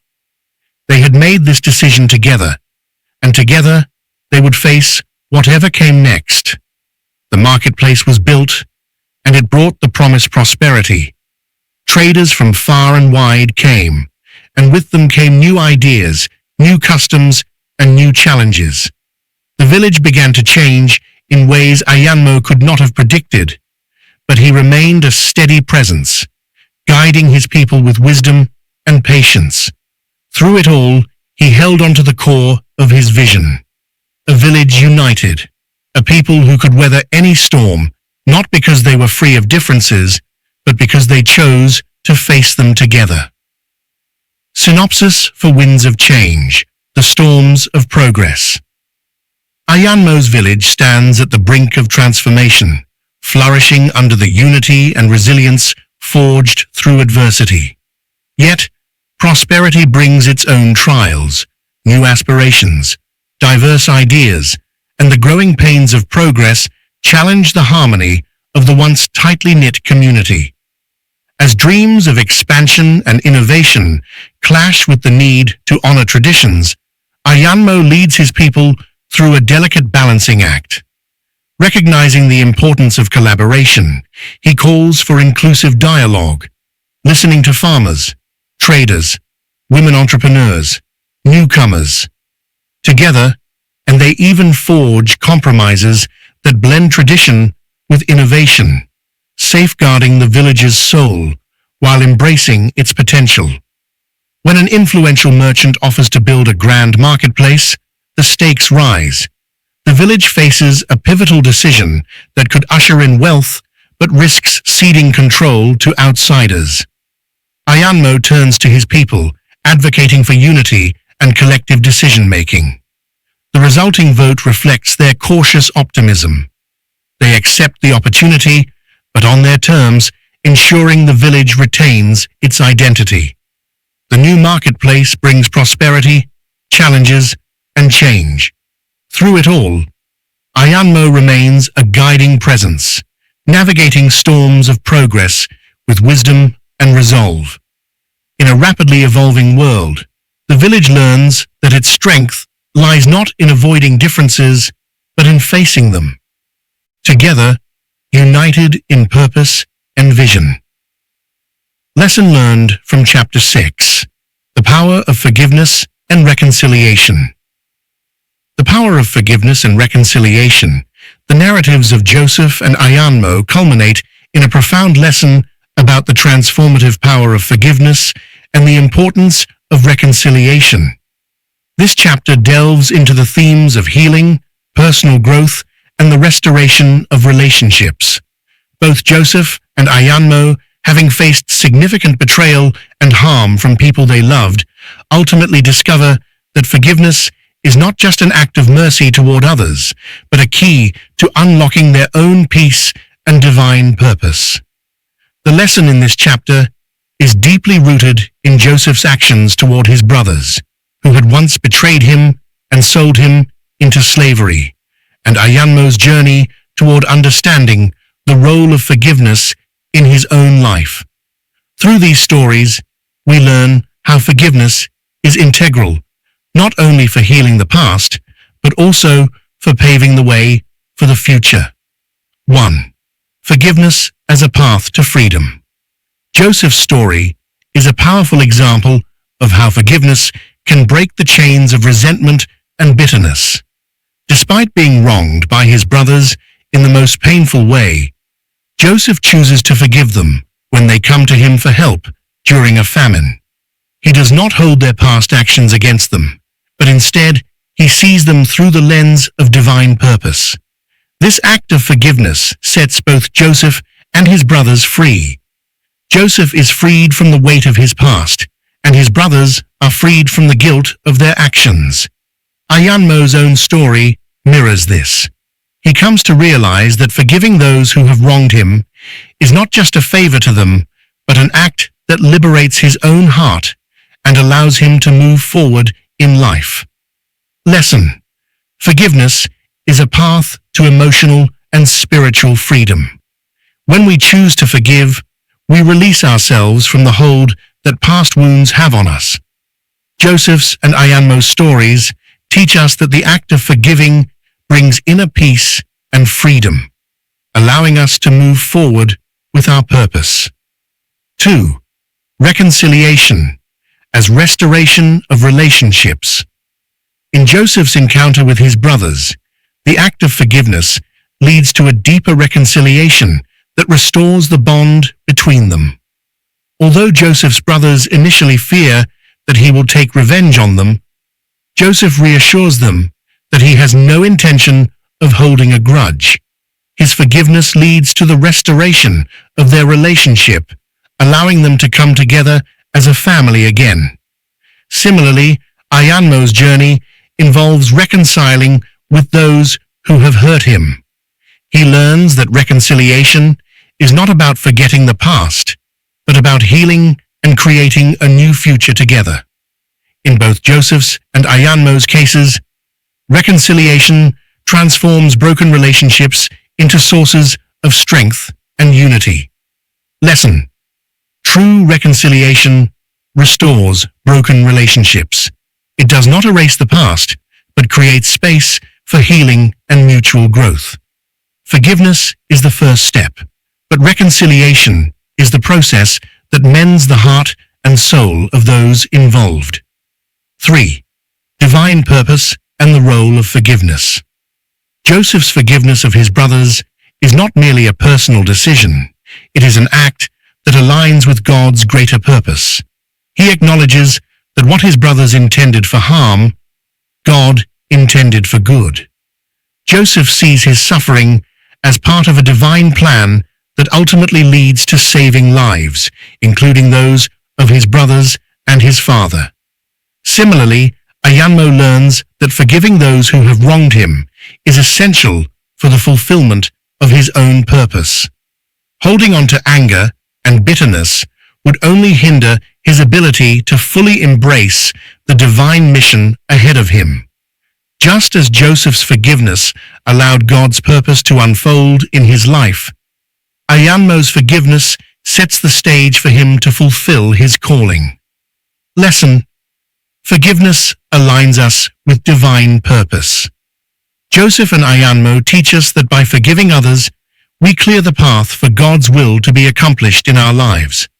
Our forgiveness allows God to use us as instruments for his greater plan, transforming what was meant for harm into something good. 4. Healing through letting go of the past.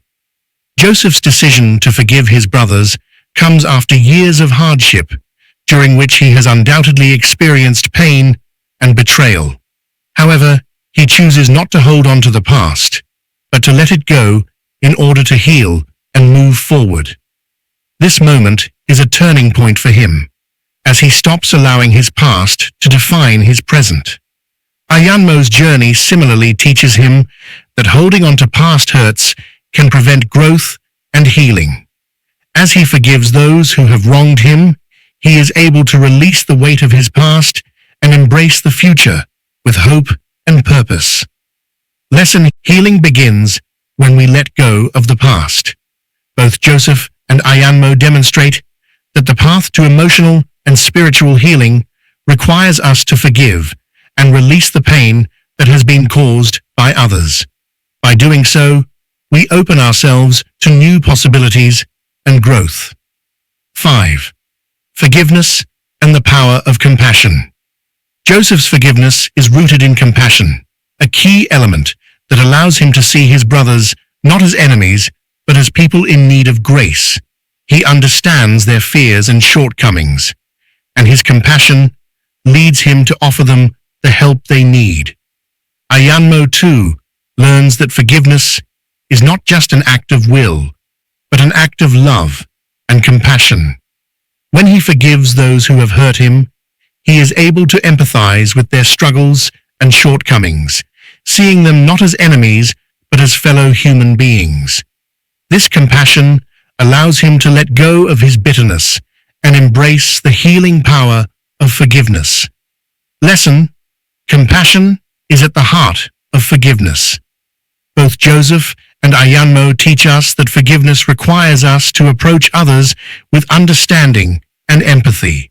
When we forgive with compassion, we not only heal ourselves, but also offer a path for others to heal. 6. The ripple effect of forgiveness. When Joseph forgives his brothers, the ripple effect is profound.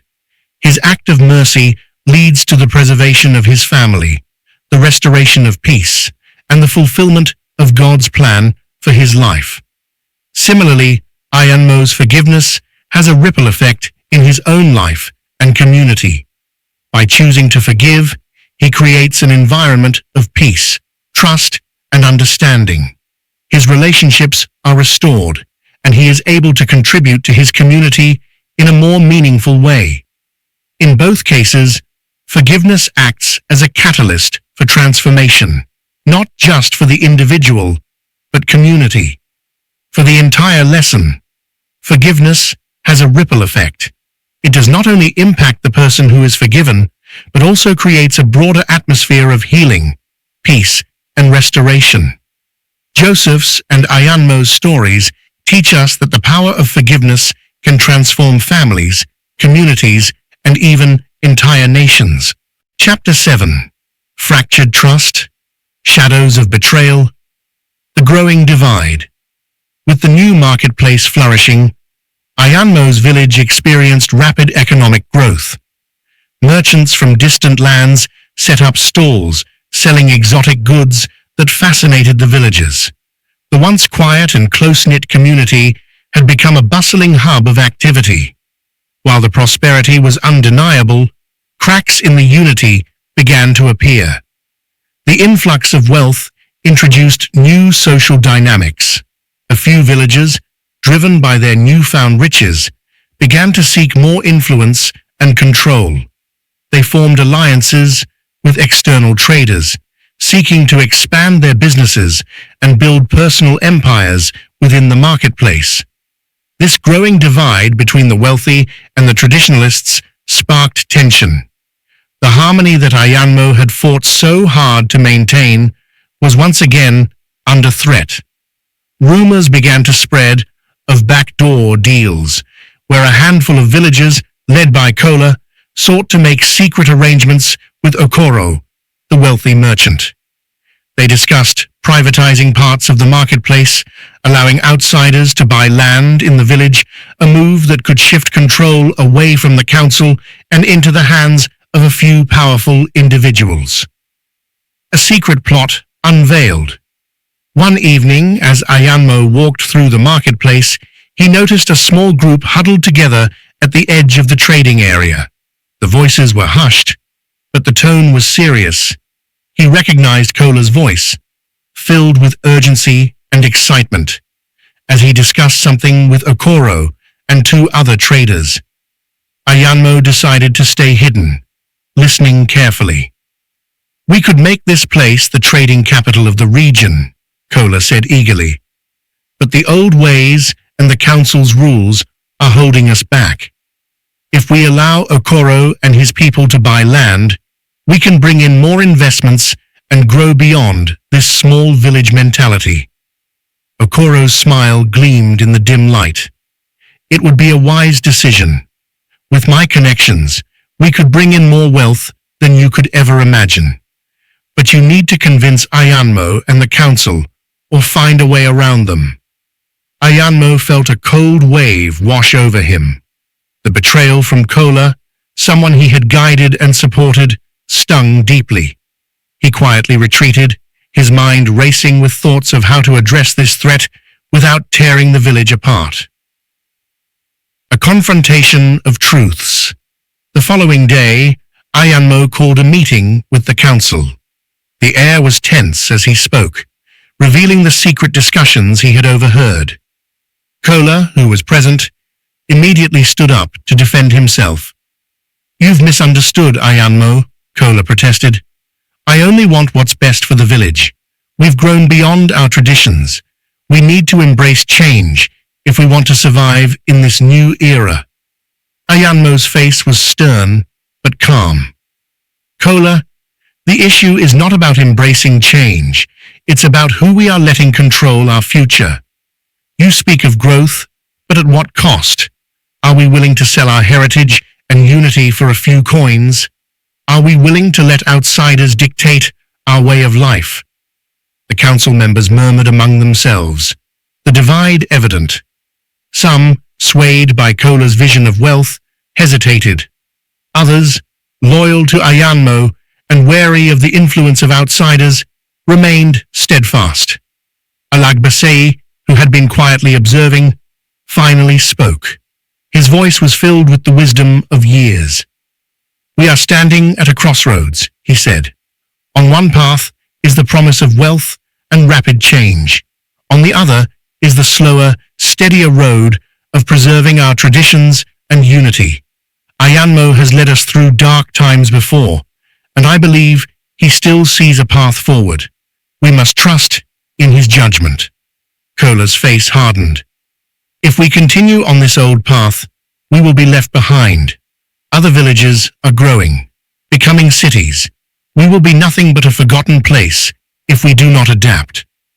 Ayanmo stepped closer to Kola, meeting his gaze.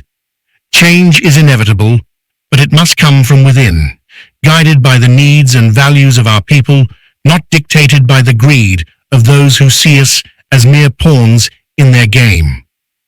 The room fell silent.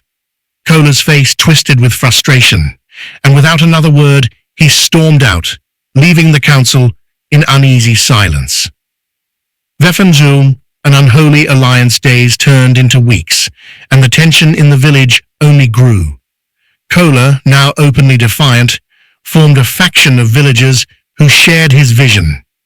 They called themselves the Progressive Party, advocating for privatization and stronger ties with external merchants.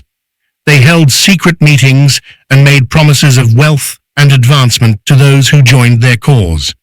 Kola even started spreading rumors, questioning Ayanmo's leadership and accusing him of holding back the village out of fear. Okoro, seeing an opportunity to exploit this division, aligned himself with Kola's group.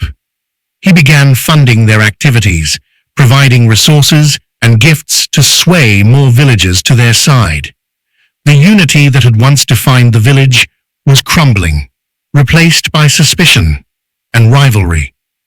Ayanmo watched the developments with a heavy heart. He had faced many challenges before: drought, famine, even exile. But this betrayal from within was unlike any struggle he had known. He sought counsel from Alagbasei and a few trusted elders, contemplating their next move. "Should we confront them directly?" one of the elders asked. Ayanmo shook his head. If we push too hard, it will only deepen the divide. We must find a way to show the people what they are risking by siding with Kola and Okoro. We need to remind them of the values that have brought us this far. The Festival of Unity. As tensions threatened to boil over, Ayanmo decided to organize a village festival, a celebration of their heritage and unity. He hoped it would be a reminder of the journey they had shared and the values that had sustained them through difficult times. The council approved the idea. Though many were skeptical, it would make a difference. On the day of the festival, the village was decorated with bright colors. Traditional music filled the air, and the elders told stories of their ancestors' struggles and triumphs. Ayanmo took the stage, addressing the gathered crowd. "My people," he began, his voice carrying a deep sense of emotion. "Today, we celebrate who we are, a community that has stood together through drought, famine, and hardship. We have grown strong, not just because of the land we till or the wealth we earn, but because of the bond we share." He paused, looking directly at Kola, who stood at the back, arms crossed. "Change is a part of life," Ayanmo continued, "but it must come from a place of unity, not division. If we sell our values for the promise of gold, we may gain wealth, but we will lose something far more precious: our spirit, our identity." There was a moment of silence, and then slowly, the villagers began to cheer. The sound grew, filling the air with a sense of hope and solidarity. Kola looked around, seeing the expressions of the villagers, many of whom were his own supporters, softening with realization. He turned and left without a word, followed by a few of his closest allies. It was a silent admission of defeat, but the damage was done. The village had been shaken to its core. Vistas the consequences of betrayal. In the days that followed, the Progressive Party began to disband. Many who had once supported Kola approached Ayanmo, expressing regret for being swayed by the promise of easy wealth. Ayanmo, though hurt by the betrayal, welcomed them back with open arms. He knew that forgiveness was the only way to heal the wounds and rebuild the unity that had been fractured. Kola, however, did not return. He left the village quietly, taking his ambitions and bitterness with him. Okoro, seeing his plans unravel, quickly pulled out of the village, leaving behind a trail of empty promises. Ayanmo felt a mix of relief and sadness as he watched the dust settle. The village had survived yet another storm, but he knew it would take time for the scars to heal. He vowed to guide his people carefully, nurturing the fragile unity they had managed to salvage. And so, the village continued on its path, a little wiser, a little more cautious. The marketplace remained, but with new rules and regulations to protect the interests of the villagers. It was a compromise, a blend of old traditions and new ideas, a testament to Ayanmo's vision of a balanced future. Synopsis: Fractured Trust. Shadows of Betrayal. In Fractured Trust, Shadows of Betrayal, Ayanmo's village, once a harmonious community, faces its greatest challenge as rapid economic growth brings prosperity and division. The bustling new marketplace draws merchants and wealth, but also sows seeds of greed and betrayal. Kola, a once loyal ally, conspires with an ambitious outsider, Okoro, to privatize village land and reshape the community for personal gain. As rumors of secret deals and growing inequality spread, Ayanmo uncovers the betrayal and confronts Kola, igniting a rift within the village. Kola forms a faction, the Progressive Party, advocating for modernization at the cost of tradition, and Okoro fuels the discord with promises of wealth. With the village on the brink of collapse, Ayanmo organizes a festival of unity to remind his people of their shared heritage and values. The festival reignites the village's sense of community, leading to the dissolution of Kola's faction and the departure of both Kola and Okoro. While the scars of betrayal linger, Ayanmo's steadfast leadership paves the way for a balanced future, a blend of tradition and progress that preserves the village's spirit. This powerful story explores themes of loyalty, ambition, and the fragile nature of trust in the face of change. Lesson learned from Chapter 7: Embracing Divine Timing and Patience. Embracing divine timing and patience, we explore the critical role of patience and trust in divine timing. Both Joseph and Ayanmo's journeys emphasize that things often don't unfold as quickly as we would like, but there is wisdom and growth in waiting for the right moment. This chapter delves into the spiritual principle that divine timing is always at work, guiding us toward our ultimate purpose. The lesson is one of patience, faith, and the understanding that every stage of life has its necessary preparation for the greatness that awaits. 1. The importance of patience in the waiting period. Joseph's life story is filled with instances where he had to endure long periods of waiting, often in very challenging circumstances. After being sold into slavery, Joseph spent many years in Potiphar's house and later in prison. He had no immediate sign of the divine promise of greatness that had been revealed to him in his dreams. Similarly, Ayanmo's story reflects a long period of waiting for his breakthrough, despite his deep faith and commitment to his purpose. This waiting period is often the hardest phase for many, yet it is in these moments of uncertainty that both Joseph and Ayanmo build their character and prepare for the opportunities that are destined to come their way. Lesson: waiting is not a wasted period.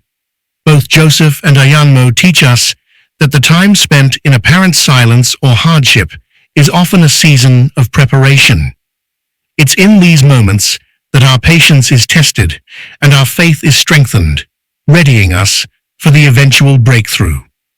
2. God's timing is perfect. A key realization for both Joseph and Ayanmo is that divine timing is never too early or too late, it is always perfect. Joseph's rise to power happens only when the time is right, after years of preparation in the prison and under the leadership of Potiphar. His ability to interpret Pharaoh's dreams and save Egypt from famine comes at the perfect moment, fulfilling God's purpose in his life. Ayanmo learns this same truth.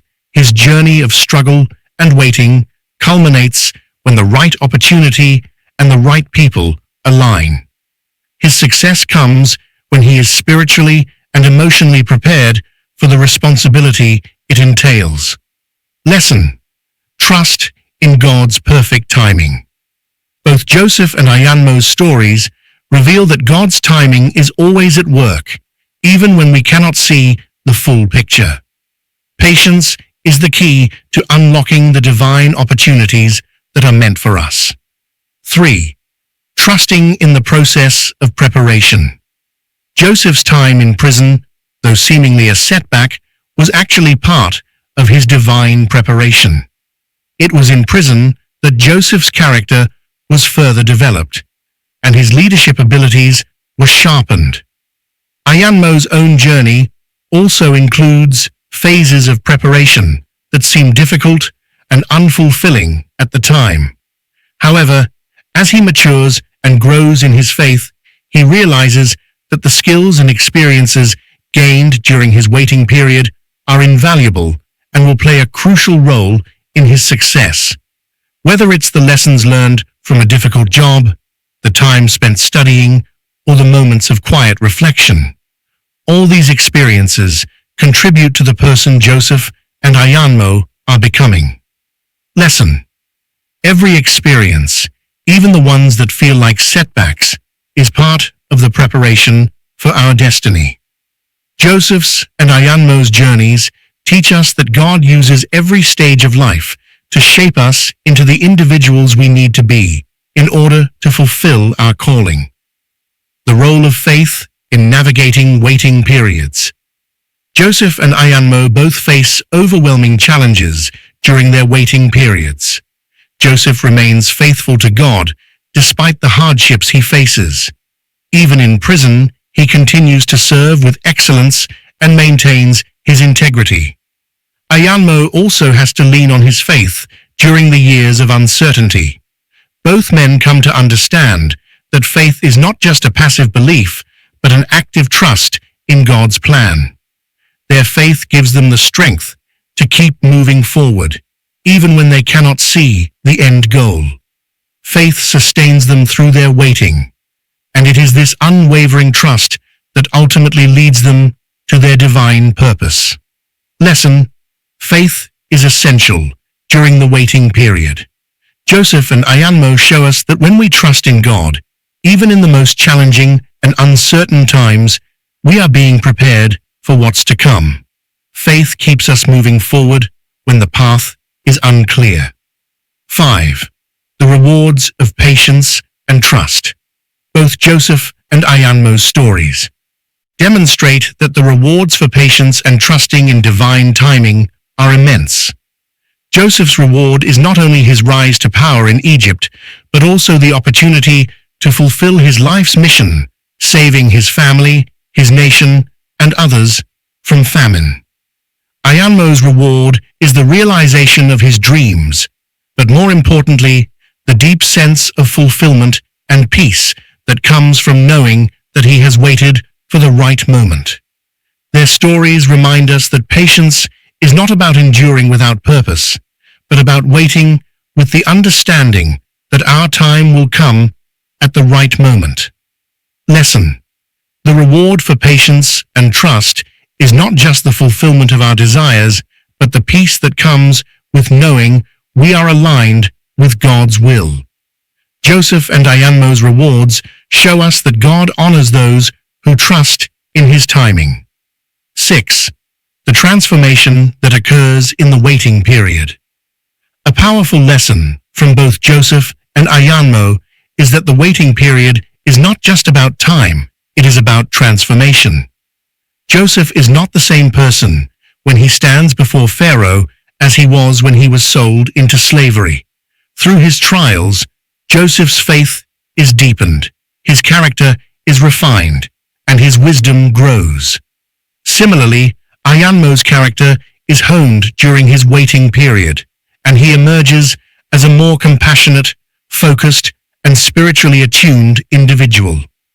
Their journeys teach us that while we wait for our breakthrough, God is working within us, transforming us into the people we need to be in order to carry the weight of the blessings and responsibilities that will come.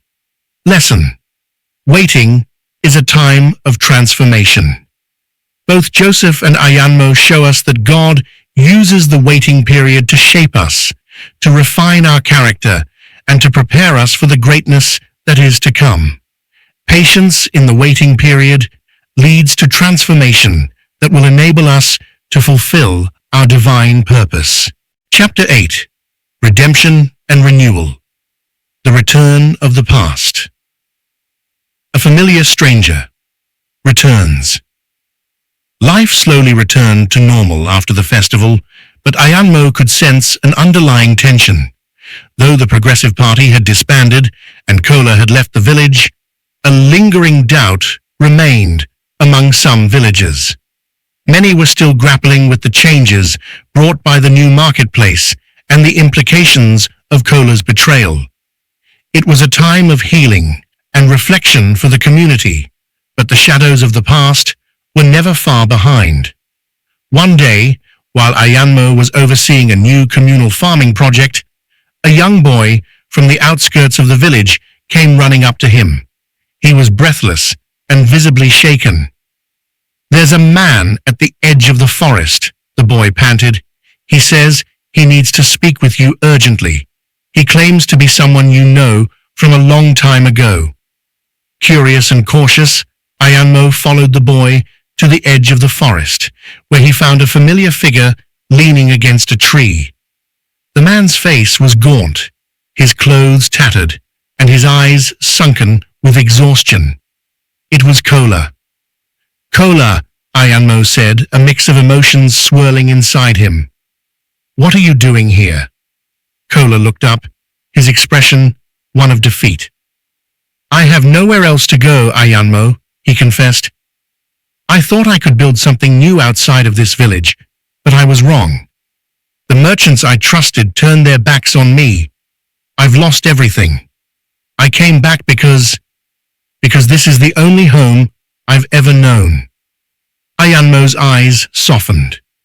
Despite the betrayal, he couldn't help but feel pity for his old friend. He motioned for Kola to sit. The two men, once close as brothers, now sat side by side, the air thick with unspoken words. Soon, a second redemption chance at Ayanmo listened as Kola poured out his heart, recounting his failures and regrets. He had tried to establish himself in nearby villages, hoping to capitalize on his connections with Okoro. However, without the support of his people and the stability of his homeland, his ventures had crumbled. He had been used and discarded by the same traders he once hoped to partner with. "I was blinded by greed," Kola admitted, tears welling up in his eyes. "I thought I could create a new path for myself, but I forgot where I came from. I forgot the values that you and this village taught me." There was a long silence as Ayanmo considered his words. He could see the sincerity in Kola's eyes. Despite everything, he felt the pull of compassion. He knew that this was a pivotal moment, not just for Kola, but for the entire village.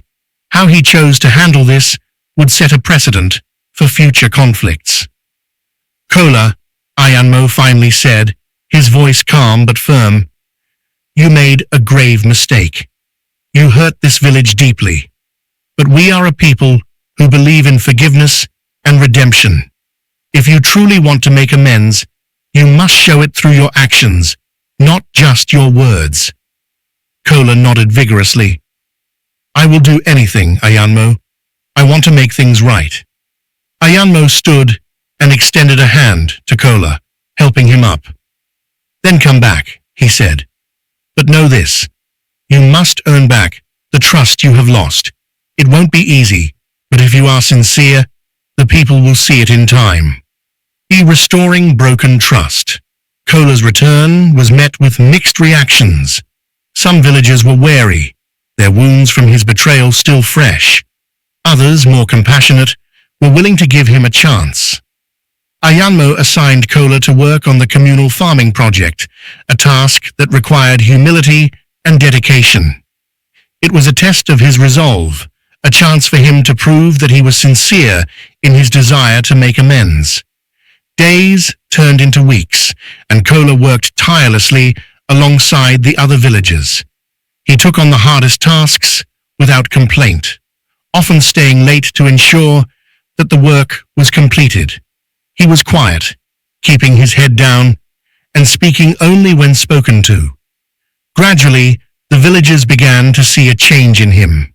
He was no longer the ambitious, boastful man who sought to take control.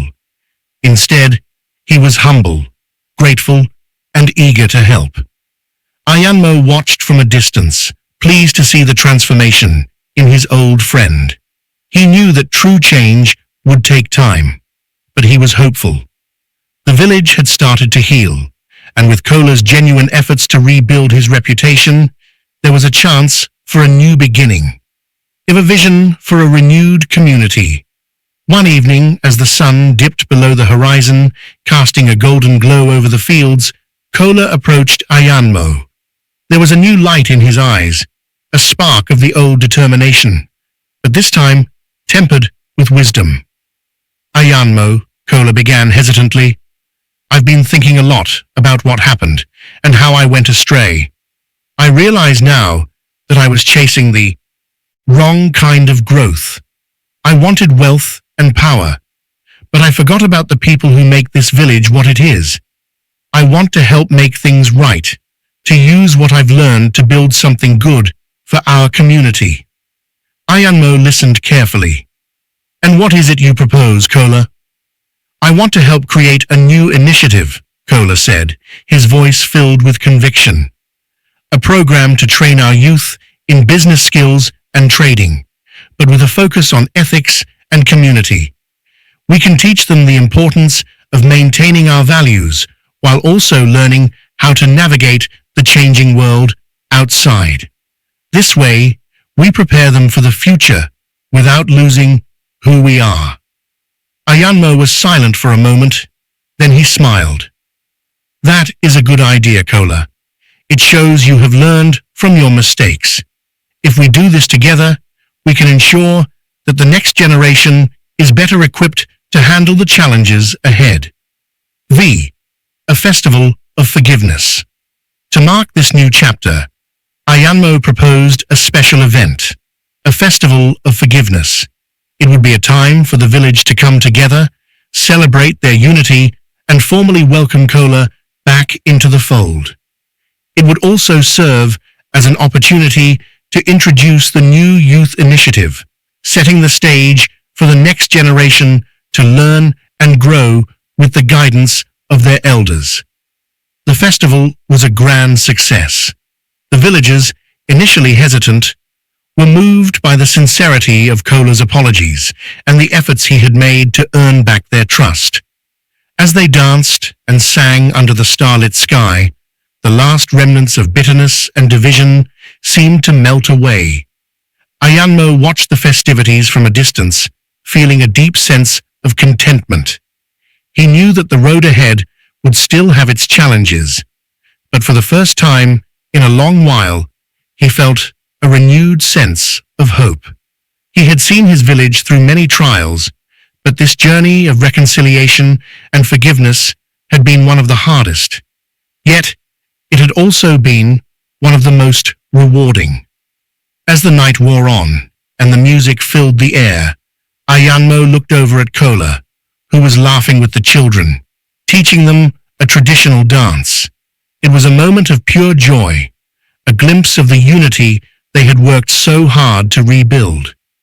And in that moment, Ayanmo realized something profound, that true leadership was not just about guiding people through success and prosperity, but also about finding the strength to heal wounds, to forgive, and to bring people together, even when it seemed impossible.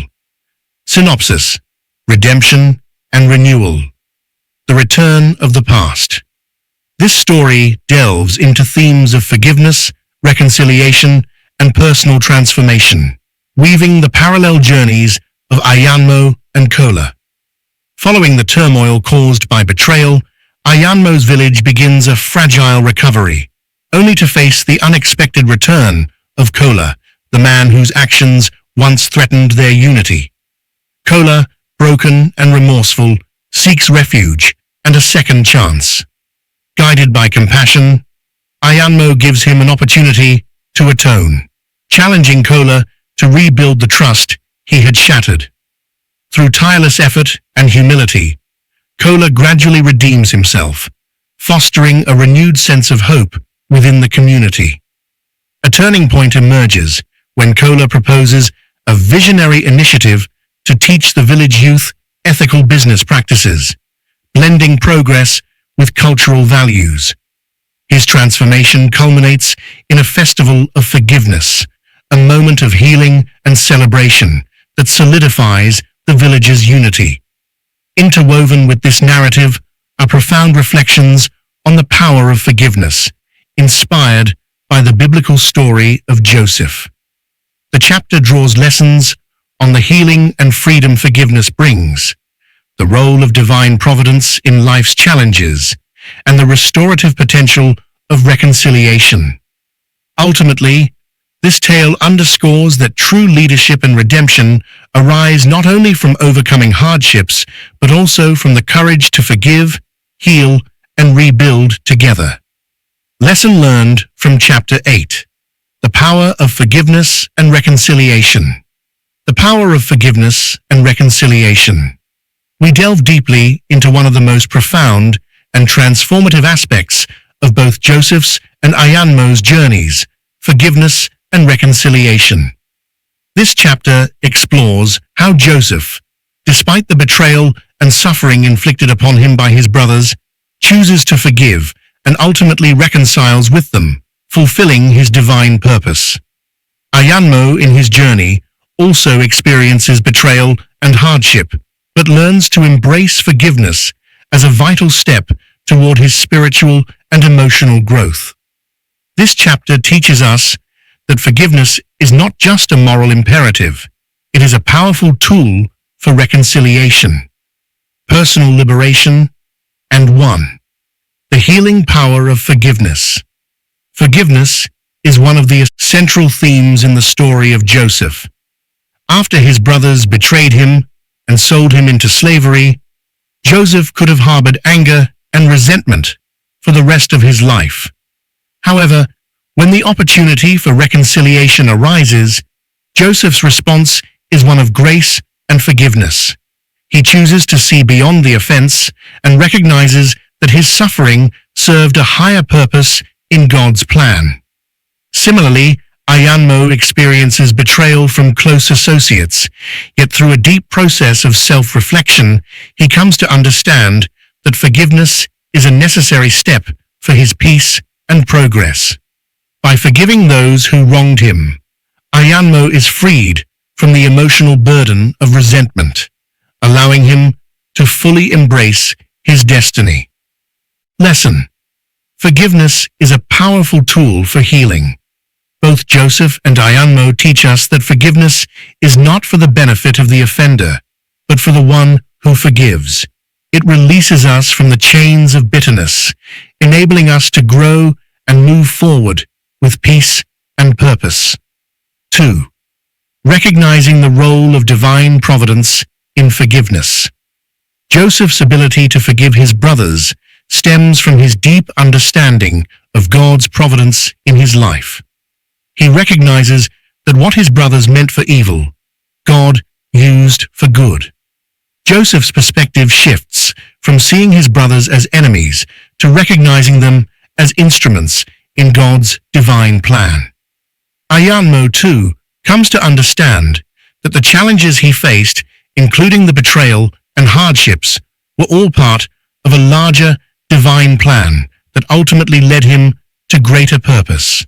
By choosing to forgive, both Joseph and Ayanmo align themselves with God's greater vision for their lives, recognizing that divine providence is at work even in the most painful situations. Lesson: forgiveness becomes easier when we trust in God's providence. Both Joseph and Ayanmo show us that even the most painful experiences can be part of a divine plan, and that forgiveness allows us to align ourselves with God's greater purpose for our lives. 3. The freedom that comes from letting go of past hurts. One of the most significant lessons from Joseph's and Ayanmo's journeys is the freedom that comes from letting go of past hurts. Joseph's release of his anger and bitterness towards his brothers allows him to move forward with his life's purpose. Ayanmo, in a similar way, learns that holding on to grudges and resentment only keeps him anchored to the past, preventing him from reaching his full potential. When they forgive, both men experience emotional liberation that enables them to take on the responsibilities of their newfound positions with greater clarity and grace. Lesson: letting go of past hurts opens the door to new possibilities. Joseph and Ayanmo demonstrate that forgiveness liberates us from the emotional weight of the past, allowing us to step into the future with a renewed sense of purpose and direction. 4. Reconciliation as a path to restoration. Reconciliation is the natural extension of forgiveness. When Joseph reveals himself to his brothers in Egypt, it is not just an act of forgiveness, but a full reconciliation, restoring their broken relationship. This reconciliation is pivotal in Joseph's ability to fulfill his divine purpose, as it enables the preservation of his family during the famine. Ayanmo, too, understands that true healing and growth cannot occur without reconciliation. His journey teaches us that while forgiveness is essential, reconciliation is the process that restores relationships and strengthens the bonds of community. Through forgiveness, reconciliation, and both Joseph and Ayanmo are able to restore what was lost, making their lives richer and more fulfilling. Lesson: true restoration comes through reconciliation. Joseph and Ayanmo show us that reconciliation is the key to mending relationships and bringing healing to communities. Without forgiveness remains reconciliation incomplete. Forgiveness as a path to greater purpose. 5. Joseph's story teaches us that forgiveness is not just about personal peace, but about fulfilling a greater purpose. By forgiving his brothers and reconciling with them, Joseph is able to fulfill his divine role as the savior of his family and nation. This moment of reconciliation is a pivotal moment in his journey toward becoming the leader who would save Egypt and the surrounding nations from famine. Ayanmo, in his journey, learns that forgiveness opens the door to his greater purpose. His act of forgiving those who wronged him paves the way for him to fulfill his destiny and contribute to his community in meaningful ways. Forgiveness is not just a moral act. It is a spiritual key that unlocks the doors to divine purpose. Lesson: forgiveness aligns us with our higher calling. Joseph and Ayanmo teach us that forgiveness is not just about healing from past wounds, but about positioning ourselves to fulfill our divine purpose. Through forgiveness, we open the path to greater service and impact in our lives. 6. The ripple effect of forgiveness. The act of forgiveness has a ripple effect. touching not only the individuals involved, but the broader community. Joseph's forgiveness of his brothers and the reconciliation that follows extends beyond his family. It affects the entire nation of Egypt and the surrounding regions, as Joseph's position of power allows him to provide for and save countless lives during the famine. Ayanmo's forgiveness also has a far-reaching impact, as it transforms his own life and the lives of those around him. His choice to forgive sets an example for others to follow, creating a culture of peace and understanding in his community. The ripple effect of forgiveness is often underestimated, but as both Joseph and Ayanmo show, it has the power to change lives on a grand scale. Lesson: forgiveness extends beyond personal healing. Both Joseph and Ayanmo show us that forgiveness has a transformative impact not only on individuals, but also on communities. It sets a powerful example and creates a culture of peace and restoration. Chapter 9. Bound by Destiny. A storm on the horizon. A season of prosperity. The months following the Festival of Forgiveness were marked by a sense of renewal in the village. With Kola working alongside Ayanmo, the Youth Training Initiative was launched, offering classes in ethical business practices, agricultural skills, and community leadership. Young men and women, eager to learn, filled the small training center that the villagers had built together. It became a vibrant hub of activity, a place where ideas were shared and dreams were born. Ayanmo watched with pride as the village prospered. The new marketplace thrived, drawing traders from surrounding areas. The communal farming project had yielded an abundant harvest, and the villagers decided to share a portion of it with neighboring communities, fostering goodwill and stronger ties. However, as the village basked in its newfound unity, dark clouds were beginning to gather on the horizon, both literally and metaphorically. The rainy season was approaching, and the elders warned that this year's storms could be particularly harsh. But it wasn't just the weather that troubled Ayanmo. Rumors began to circulate about unrest in the region, with whispers of a group of bandits attacking villages and traders along the main routes. The arrival of an unexpected visitor. One evening, as Ayanmo and Kola were discussing the progress of the youth training program, a messenger arrived at Ayanmo's home.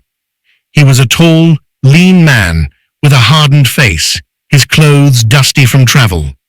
He introduced himself as Oke, a trader from a distant village. "I bring urgent news," Oke said, his voice grave. "Bandits have been attacking caravans on the trade routes leading to your village. Several villages have been looted, and there are rumors they plan to raid here next." The room fell silent. Kola's face paled, and he looked at Ayanmo. "This could destroy everything we've worked for," he muttered. "The new marketplace, the trade connections, we could lose it all." Ayanmo nodded, his mind racing with possibilities. "We must act quickly," he said. "We can't allow fear to take hold. We need to organize a defense and alert the villagers." 3. Rallying the village in unity. The next morning, Ayanmo called a village meeting. The entire community gathered in the central square, their faces a mix of curiosity and concern. Standing on a raised platform, Ayanmo addressed the crowd, his voice calm but firm. "My people," he began, "we have received word that a group of bandits may be planning to attack our village. I understand that this news is frightening, but we must remain strong and united. We have worked hard to build this community, and we will not let anyone destroy it." The villagers murmured among themselves, fear and uncertainty evident in their voices. Ayanmo raised a hand to silence them. "We will prepare," he continued. "We will fortify our defenses and organize patrols along the trade routes.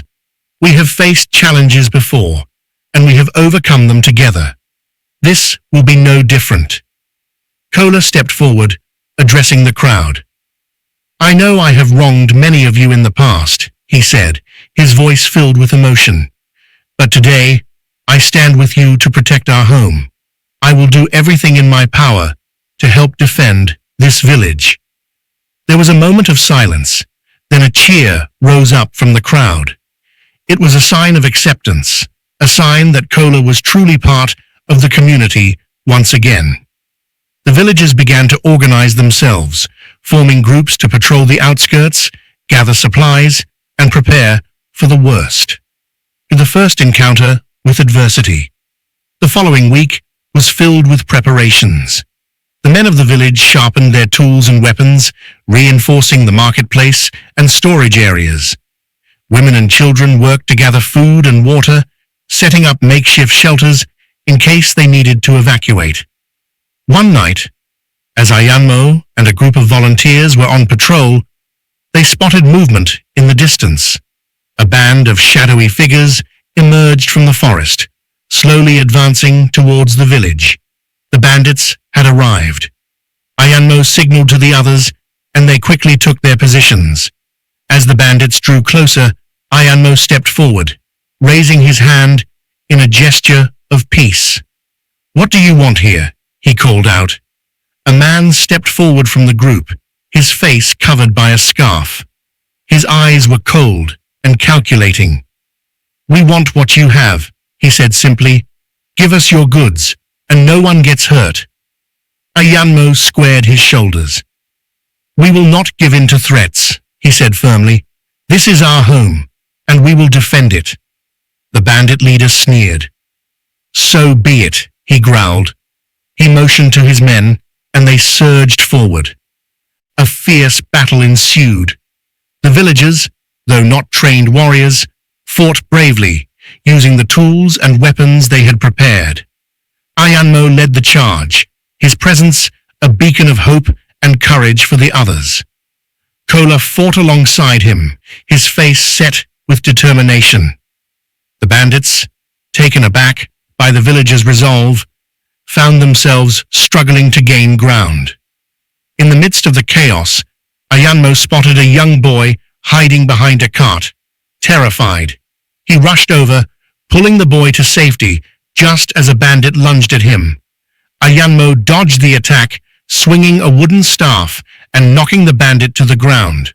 Kola was by his side in an instant, helping him fend off the attackers. The battle raged on for what felt like hours, but gradually the villagers began to push the bandits back. Realizing they were outnumbered and outmatched, the bandits retreated into the forest, their leader shouting curses as he fled. The village was left in a state of disarray, but the sense of relief was palpable. They had stood their ground and protected their home. B. Forging alliances for survival. In the aftermath of the attack, the villagers gathered in the square once more. Though they were exhausted and battered, there was a sense of triumph in the air.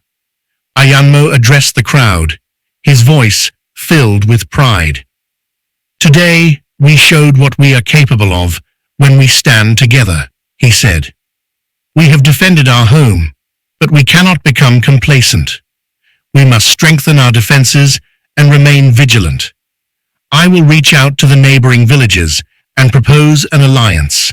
Together, we can ensure the safety of our people and our livelihoods. The villagers cheered, their spirits lifted by Ayanmo's words. They knew the road ahead would be challenging, but they also knew they had a leader who would guide them through whatever came their way. Building a resilient future. In the weeks that followed, Ayanmo traveled to nearby villages, meeting with their leaders and proposing a regional alliance. He emphasized the importance of unity in the face of growing threats and the need to protect the trade routes that were vital to their economy. The response was overwhelmingly positive. The leaders agreed to form a coalition, pooling their resources and manpower to create a network of patrols and defenses. It was a historic moment, a sign of the changing times and a testament to Ayanmo's vision and leadership. Back in the village, life slowly returned to normal. The marketplace buzzed with activity once more, and the youth training program continued to thrive. Kola, now fully integrated into the community, took on a leadership role in the defense coalition, using his knowledge of trade and strategy to help protect the region. Ayanmo watched these developments with a deep sense of fulfillment. He had guided his people through storms, both literal and metaphorical, and together they had emerged stronger. The trials they had faced had only brought them closer, forging bonds that would last for generations. And as he looked out over the bustling marketplace, filled with laughter and the sounds of commerce, Ayanmo knew that they were ready for whatever challenges lay ahead. Bound by destiny, a storm on the horizon. In the wake of the Festival of Forgiveness, the village entered a season of prosperity, with Kola working alongside Ayanmo to launch a youth training initiative. The program brought new hope and skills to the young people, while the marketplace thrived and the communal farming project yielded abundant harvests. However, a shadow loomed as dark clouds gathered on the horizon, signaling a harsh, rainy season. Rumors of bandit attacks on nearby trade routes added to the growing tension. One evening, a messenger named Oki arrived with urgent news. Bandits were targeting caravans along the trade routes and were planning to raid the village next. Ayanmo immediately called the villagers to action, organizing defenses and preparing for a potential attack. Kola, seeking redemption for his past mistakes, pledged his support to protect the village.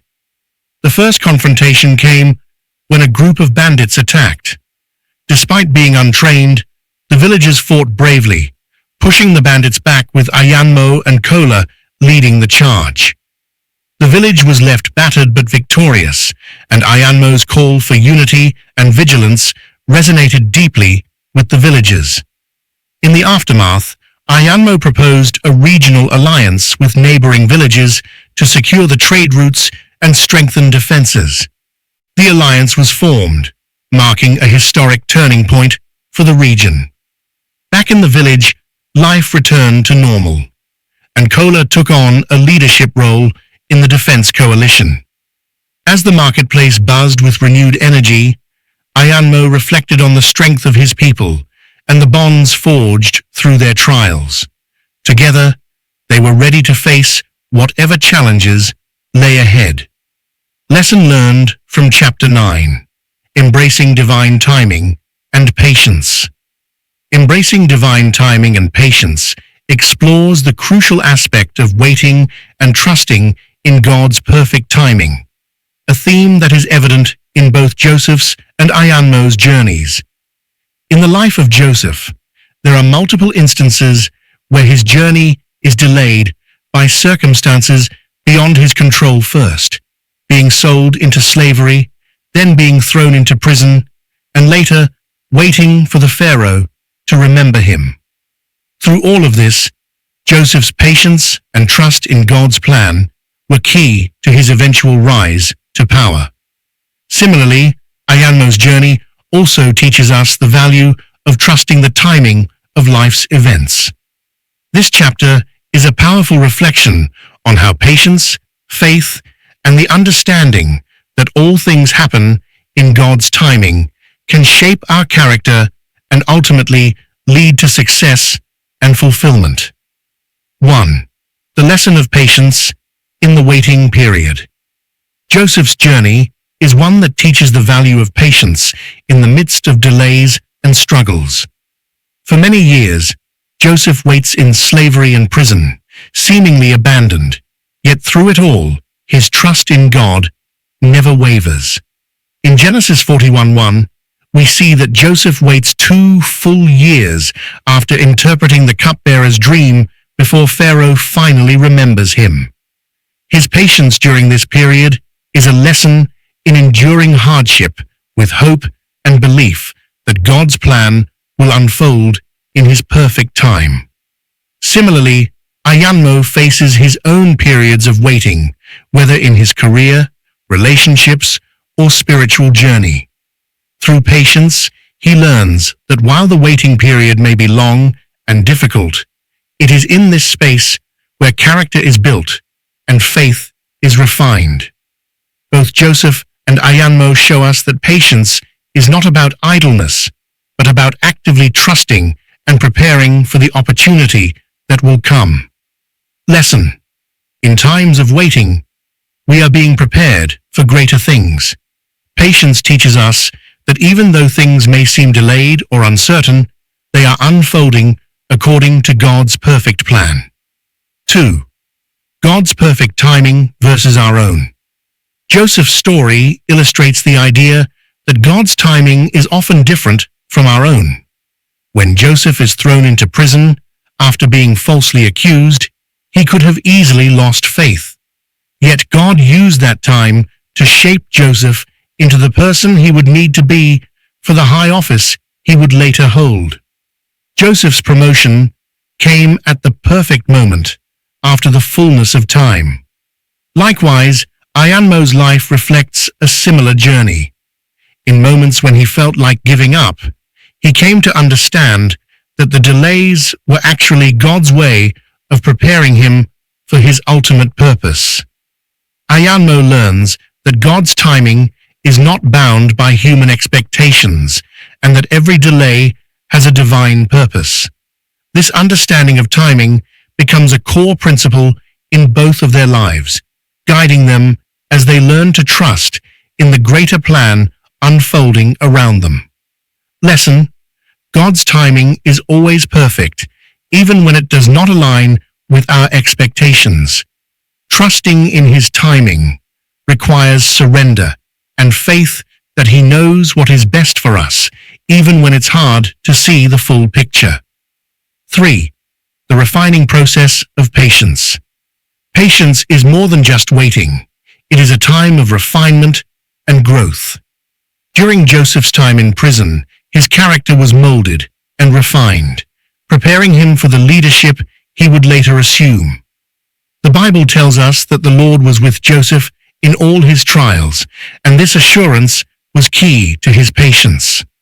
For Ayanmo, there were times when he felt that his dreams and goals were out of reach, but in these periods he learned the importance of refinement. Patience, he realized, was not a passive act, but an active process of building strength, discipline, and trust in God's plan. Both Joseph and Ayanmo demonstrate that patience is a crucial part of the journey to success. It is during the waiting periods that God works on our hearts, refining us to be ready for the blessings He has in store. Lesson: patience is an active process of refinement. During the times of waiting, we are being prepared for something greater, shaping our character and strengthening our faith. 4. The role of faith in waiting. Faith plays a crucial role in navigating the waiting periods. Joseph never stopped believing in God's promises, even when his circumstances seemed bleak. His faith kept him grounded, knowing that God was at work behind the scenes, even when he couldn't see it. Similarly, Ayanmo learns that faith is what sustains him in times of waiting. It is faith that helps him hold on to the belief that no matter how long the journey takes, the end result will be worth it. Joseph's trust in God's sovereignty gives him the patience to endure hardship without growing weary or doubting. For Ayanmo, learning to trust in God's promises helps him to cultivate patience, even when things do not unfold according to his timeline. Through faith, both Joseph and Ayanmo demonstrate that patience is not just about enduring, but about trusting that the waiting period is a part of the plan. Lesson: faith enables us to wait with expectation. When we trust that God is working behind the scenes, our patience is strengthened, and we can wait with hope and confidence. 5. God's timing as a test of faith. Joseph's eventual rise to power was not just about the accumulation of wealth or influence, but about fulfilling God's purpose for his life. The long wait in prison, the uncertainty of his future, and the hardships he endured were all part of God's plan to position Joseph exactly where he needed to be. Ayanmo learns this lesson deeply as he experiences his own moments of doubt and frustration during long periods of waiting. However, he comes to understand that these periods were not in vain. They were tests of his faith, which, when passed, led to greater responsibility and greater blessings. By embracing divine timing, Ayanmo realizes that the trials and delays are essential components of God's preparation for his destiny. His faith is tested in the waiting period, but as he learns to trust in God's timing, he becomes stronger and more capable of handling the opportunities that arise. Lesson: waiting is often a test of faith. How we respond to periods of delay shapes our future success. Through faith and trust in God's timing, we prepare ourselves to receive the blessings he has in store for us. 6. The significance of opportunities in God's timing. When Joseph finally emerges from prison, it is not just about him being released, it is about the perfect opportunity that comes with it. God orchestrates the events so that Joseph's rise to power is not just a coincidence, but a divinely timed moment that serves a greater purpose. Ayanmo too learns that opportunities come at the right time, and when they do, it's important to be prepared. Through his experiences, he realizes that patience allows us to develop the skills and wisdom necessary to seize the opportunities that God presents. Both Joseph and Ayanmo illustrate that waiting for God's timing isn't a passive experience, but one that involves preparation. The longer wait often means more time to grow, to develop, and to be ready when the door of opportunity swings open. Lesson: divine timing brings perfect opportunities. As we wait, we are being prepared to recognize and seize the opportunities that God places before us. Patience allows us to be ready when the moment comes. Chapter 10. Tested by Faith. The Crucible of Belief. The calm before another storm. In the months that followed the battle with the bandits, the village enjoyed a period of peace and prosperity. The alliance Ayanmo had helped to forge with neighboring communities proved fruitful, not only in terms of defense, but also in fostering stronger trade ties and cultural exchanges. The village thrived, with new businesses springing up and more visitors arriving every week to see the bustling marketplace and the renowned training center for the youth. Ayanmo's leadership was lauded by many, and his influence extended beyond the borders of the village. He was invited to speak at gatherings in other communities, sharing his experiences and offering advice on building strong, resilient societies. His vision of unity was taking root, and for the first time in years, the future seemed bright. However, as the old saying goes, the greatest tests often come when we least expect them. And for Ayanmo, the next challenge would strike at the very heart of his faith and resolve. Then a trial of illness. One day, while overseeing the youth training program, Ayanmo began to feel a sharp pain in his chest. At first, he dismissed it as exhaustion from his travels and work. But as the days went on, the pain grew worse, accompanied by bouts of dizziness and fatigue. He tried to hide his symptoms, unwilling to worry the villagers who looked up to him. But Kola, now one of his closest confidants, noticed the change in his friend. "You're not well," Kola said one evening as they sat together by the fire. "You've been pushing yourself too hard. You need to rest and see a healer." Ayanmo waved him off. "I'm fine," he insisted, There's too much work to be done. I can't afford to rest now. But the next morning, as he tried to rise from his bed, Ayanmo collapsed. The villagers rushed to his aid, carrying him to the home of the village healer, an elderly woman named Iya-Oyin. Iya-Oyin examined Ayanmo, her face growing serious as she felt his pulse and listened to his breathing. "This is more than just exhaustion," she said quietly. "It's a sickness of the heart. He needs rest, and he needs to find peace within himself." A crisis of faith. As Ayanmo lay in bed, weak and unable to move, he felt a deep sense of frustration and helplessness. He had faced so many external challenges, but this was different. This was a battle within his own body, and it was one he couldn't fight with strategy or strength. He spent days in a fevered haze, his mind drifting in and out of consciousness. Memories of his past haunted him, his years of hardship, the loss of his family, the betrayals he had suffered. He had tried to put those memories behind him, to build a new life based on forgiveness and hope. But now, as he lay on the brink of death, those old wounds seemed to open up again, filling him with doubt and despair. "Why, God?" he whispered one night when the pain became unbearable. "Why have you brought me this far, only to leave me now?"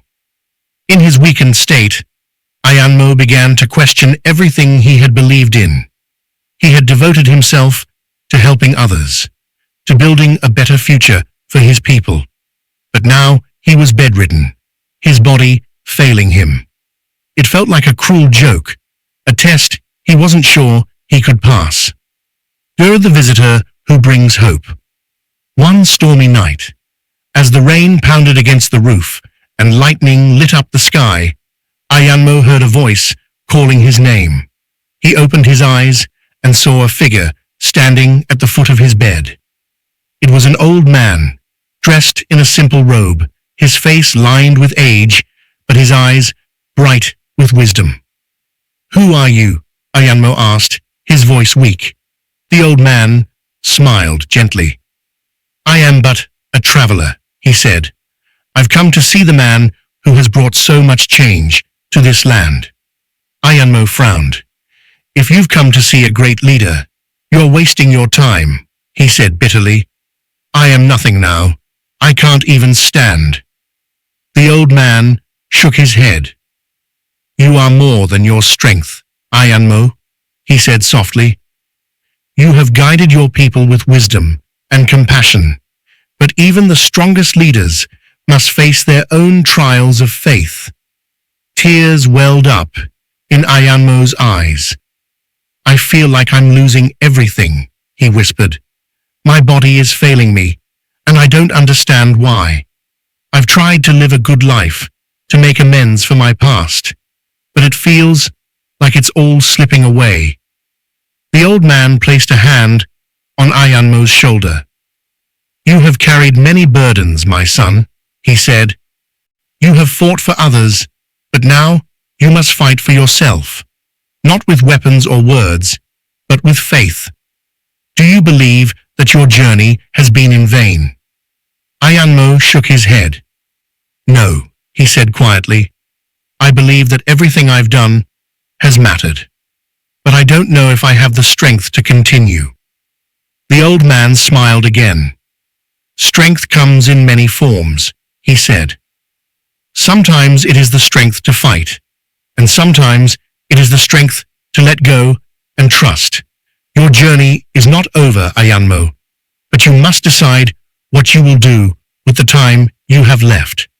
With that, the old man turned and left the room, disappearing into the night.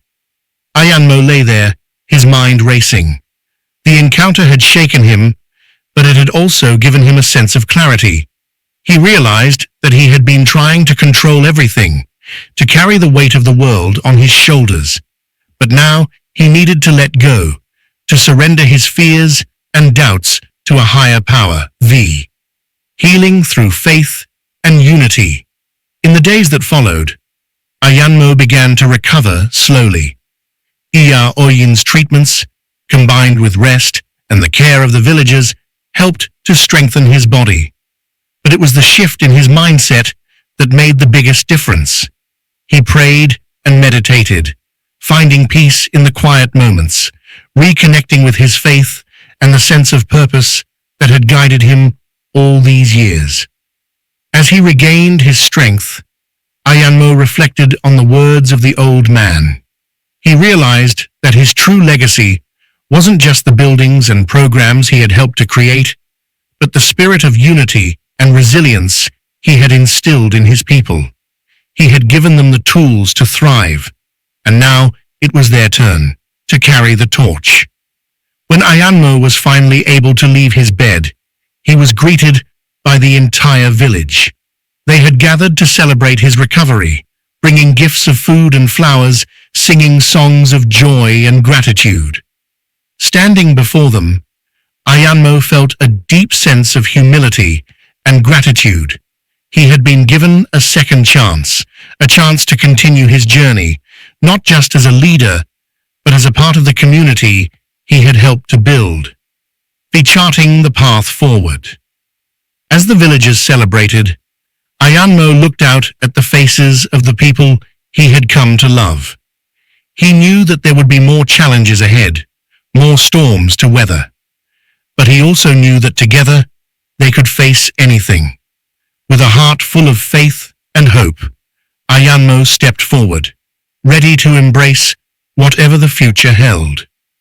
Synopsis: Tested by faith, the crucible of belief.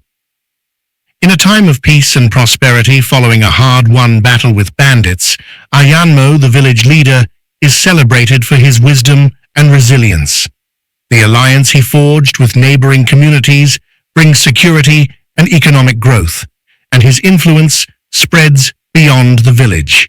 Yet, as the village flourishes, Ayanmo faces a personal crisis that will test his very faith and resolve. It begins with a sudden illness that incapacitates him, despite his efforts to continue leading. Ayanmo's physical decline sparks frustration and doubt within him, leading to an internal battle far more challenging than any external conflict he has faced. With his body failing him, he questions his purpose and whether all his sacrifices have been in vain. In the midst of his struggle, a mysterious visitor, a wise old man, appears during a stormy night, offering Ayanmo a profound lesson in faith. The visitor challenges Ayanmo to look beyond his physical strength and to trust in a higher power. This encounter marks the turning point in Ayanmo's journey, as he begins to let go of his burdens and find peace within himself. Through rest, the care of the villagers, and a renewed spiritual connection, Ayanmo slowly recovers. As his body heals, he realizes that his true legacy lies not in what he built, but in the unity and resilience he inspired in others. The villagers, who once looked to him as their leader, now stand by him as equals, ready to carry forward the vision he set in motion. With newfound strength, humility, and faith, Ayanmo prepares for the road ahead, knowing that there will be more challenges to face. But with his community by his side and his faith restored, he is ready to embrace whatever the future holds. Lesson learned from Chapter 10. A Test of Faith 1. The strength of leadership beyond physical power. Ayanmo, though weakened by illness, learns that true leadership and strength go beyond physical power. It's about guiding with wisdom, compassion, and the ability to inspire others even when personally facing hardships. Lesson: Effective leadership is not solely about physical presence or action, but about the values, vision, and influence that a leader imparts to the people they serve too. Facing internal challenges requires a different kind of strength. The chapter highlights Ayanmo's internal struggle with illness, leading him to a crisis of faith. Unlike battles against external enemies, this is a fight within his own mind and spirit, dealing with doubt, fear, and the feeling of helplessness. Lesson: inner battles, such as those involving faith, doubt, or personal fears, require a different kind of courage. Overcoming these struggles often involves introspection, surrendering control, and finding peace within oneself. 3. The importance of faith in times of crisis. Ayanmo's encounter with the mysterious old man serves as a turning point, reminding him to lean on his faith during challenging times. The old man advises that strength is not only in fighting, but also in letting go and trusting a higher power. Lesson: in moments of deep personal crisis, faith can serve as a source of strength, providing clarity and a renewed sense of purpose when faced with uncertainty or loss. The power of community support. Despite his illness, the villagers rallied around Ayanmo, supporting him through his recovery. Their love and care played a crucial role in his healing process. Lesson: a supportive community can be a powerful source of healing and encouragement, especially in times of personal struggle. The bonds built through shared experiences and mutual care can uplift and help individuals overcome even the toughest challenges. Letting go of control to embrace life's journey. Ayanmo realizes that he had been trying to control everything around him, which added to his stress and illness. The old man's words help him understand the importance of surrendering control and trusting the process. Lesson: sometimes the strength needed is the ability to let go of the desire to control every aspect of life and to trust in the journey, allowing things to unfold naturally. 6. Legacy lies in impact, not just achievements. Ayanmo reflects that his true legacy is not just the tangible things he created, but the spirit of unity, resilience, and the empowerment of his people. Lesson: a leader's legacy is best measured by the lasting impact on the people and community they serve, rather than the physical achievements or structures they leave behind. Chapter 11. The Legacy of Destiny, Forged for the Future. The dawn of a new era. As the seasons changed, so did the village. The rains came, and with them, a fresh wave of life. The crops in the fields grew lush and abundant, the trees heavy with fruit, and the animals in the pastures flourished. The market was filled with traders from far and wide, and the youth who had once struggled with their studies were now becoming scholars, artisans, and warriors in their own right. Ayanmo's illness had been a trial that brought him closer to the people who depended on him. But it was not only his physical recovery that had changed him, it was his renewed perspective on leadership, faith, and the interconnectedness of all things. The world was not simply a place to be conquered, but a place to be nurtured, shared, and embraced. The village, under Ayanmo's guidance, had transformed from a place of survival to a thriving community of mutual respect and collaboration. No longer did people fight over resources or struggle in isolation. Instead, they worked together for the greater good, driven by a vision of peace, prosperity, and purpose. Ayanmo's journey had not been easy, nor had it been without sacrifice. But as he stood on the hill overlooking the village one early morning, he realized that the struggles were what had shaped him into the man he had become. Each hardship, each loss, each challenge had been a step toward a deeper understanding of his purpose. And now, as he looked out over the peaceful, vibrant land he had helped to build, he knew that his legacy would endure, not just through the buildings or the changes he had made, but through the hearts and minds of the people who would carry his vision forward. with a stranger who returns again.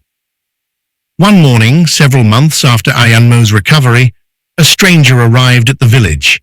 He was a tall man, dressed in dark robes with a hood that obscured his face. The villagers who saw him were wary, unsure of his intentions. Ayanmo, however, had learned to trust his instincts and saw no harm in the visitor. "Who are you?" Ayanmo asked as the stranger approached. The man raised his hood, revealing a face that was familiar, yet somehow distant. It was the old man who had visited him during his illness, the one who had spoken words of wisdom that had helped Ayanmo find peace. "You," Ayanmo said softly, his voice filled with wonder. "I knew I recognized you." The old man smiled, but his expression was somber. "I have come to see you one last time," he said. Ayanmo gestured for him to sit beside him on a stone bench. "What brings you here?" he asked, his heart heavy with curiosity and gratitude. The old man's eyes twinkled, but his words were grave. "You have accomplished much, Ayanmo. You have built a community that will endure, and you have inspired many. But the time has come for you to step aside. There are new challenges ahead, and they will require someone else to carry the torch." Ayanmo felt a pang of sadness at the thought of stepping away from the life he had built. He had invested so much of himself in this village, in these people. To leave it behind seemed impossible. "I have no desire to leave," Ayanmo replied quietly. "This is my home, and these are my people. How can I leave them now?" The old man placed a hand on Ayanmo's shoulder. "You will not be leaving them. You will simply be preparing them to carry the work you began. Just as you have taught them, so too must they learn to teach. Your work is not in the structure, but in the spirit you have fostered here." Ayanmo stared at him, unsure of what the old man meant.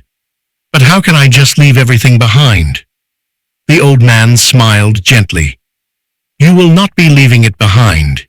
You will simply be passing it on. The world is always changing, Ayanmo.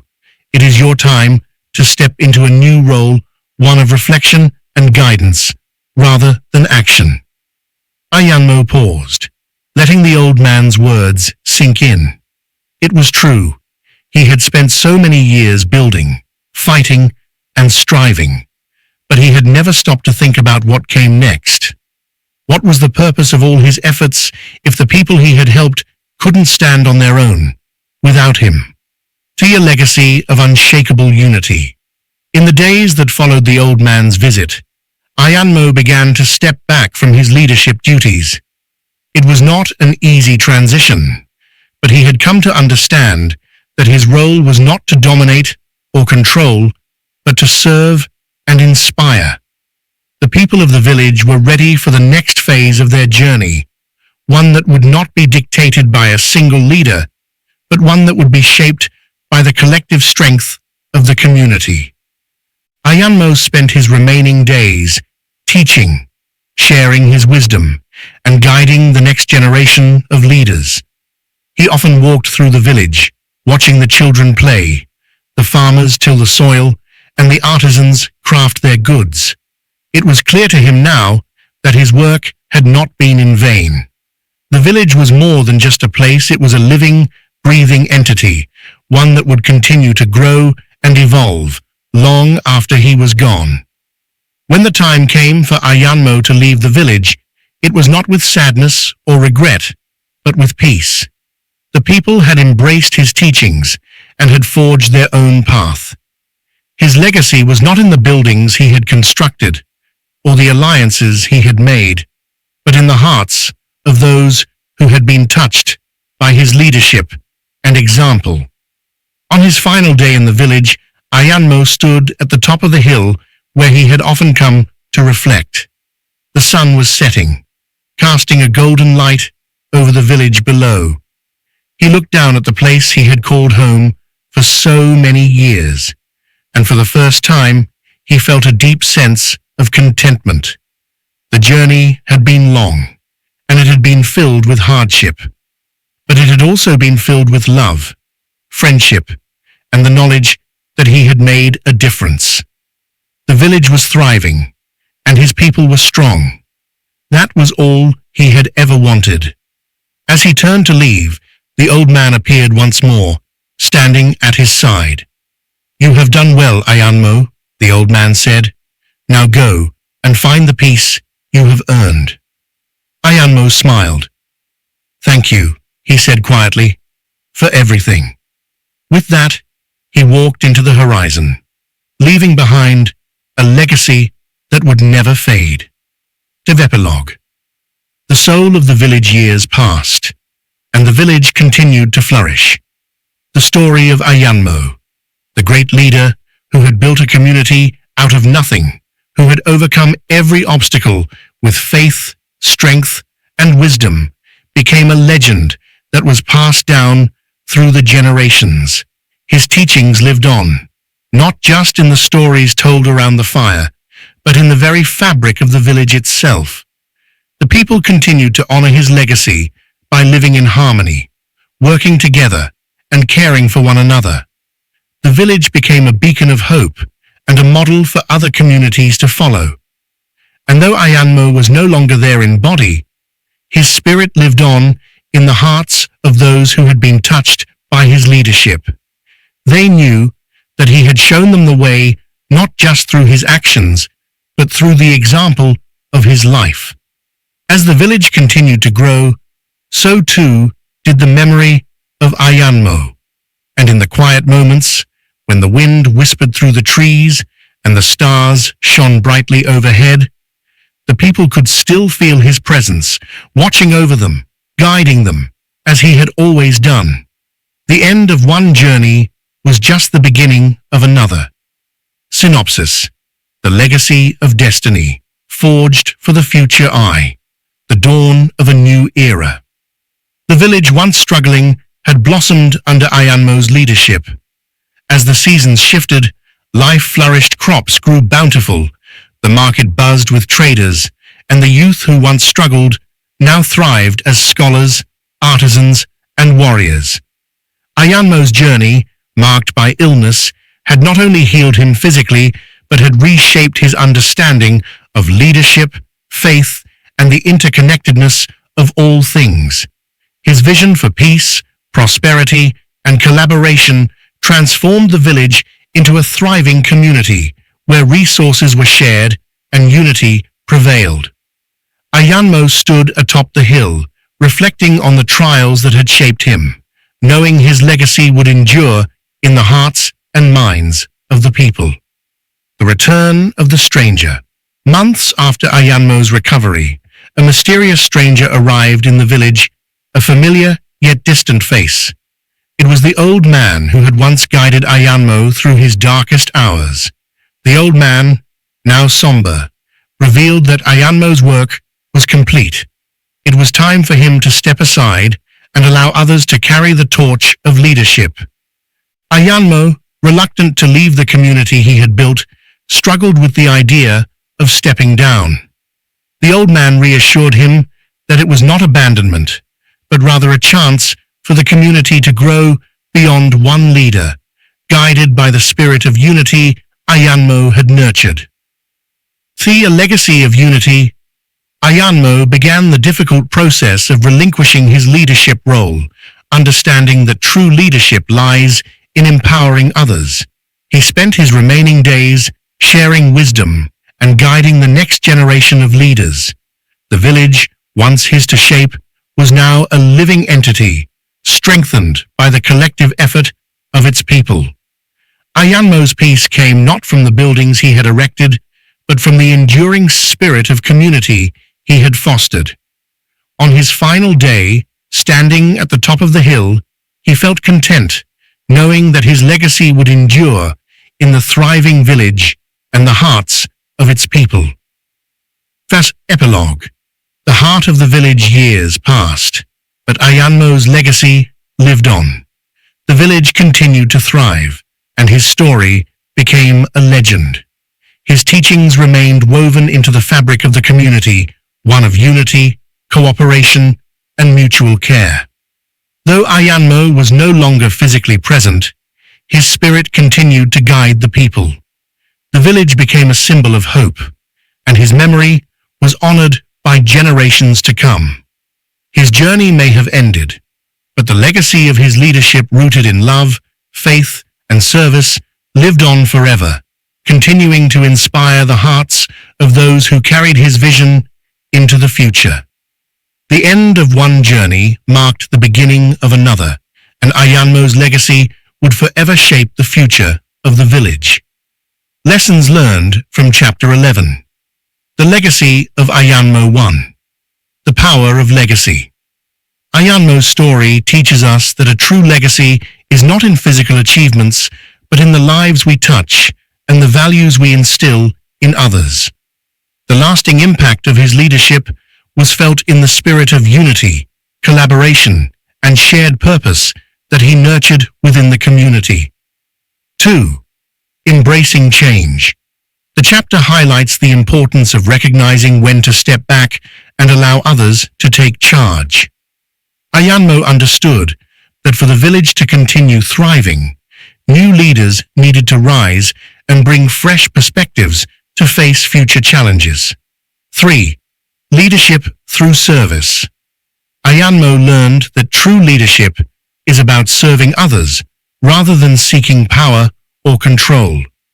By guiding the village with humility and a spirit of service, he was able to foster a culture of mutual respect and support that endured beyond his active involvement. 4. Acceptance of life's cycles. The chapter emphasizes the cyclical nature of life and leadership.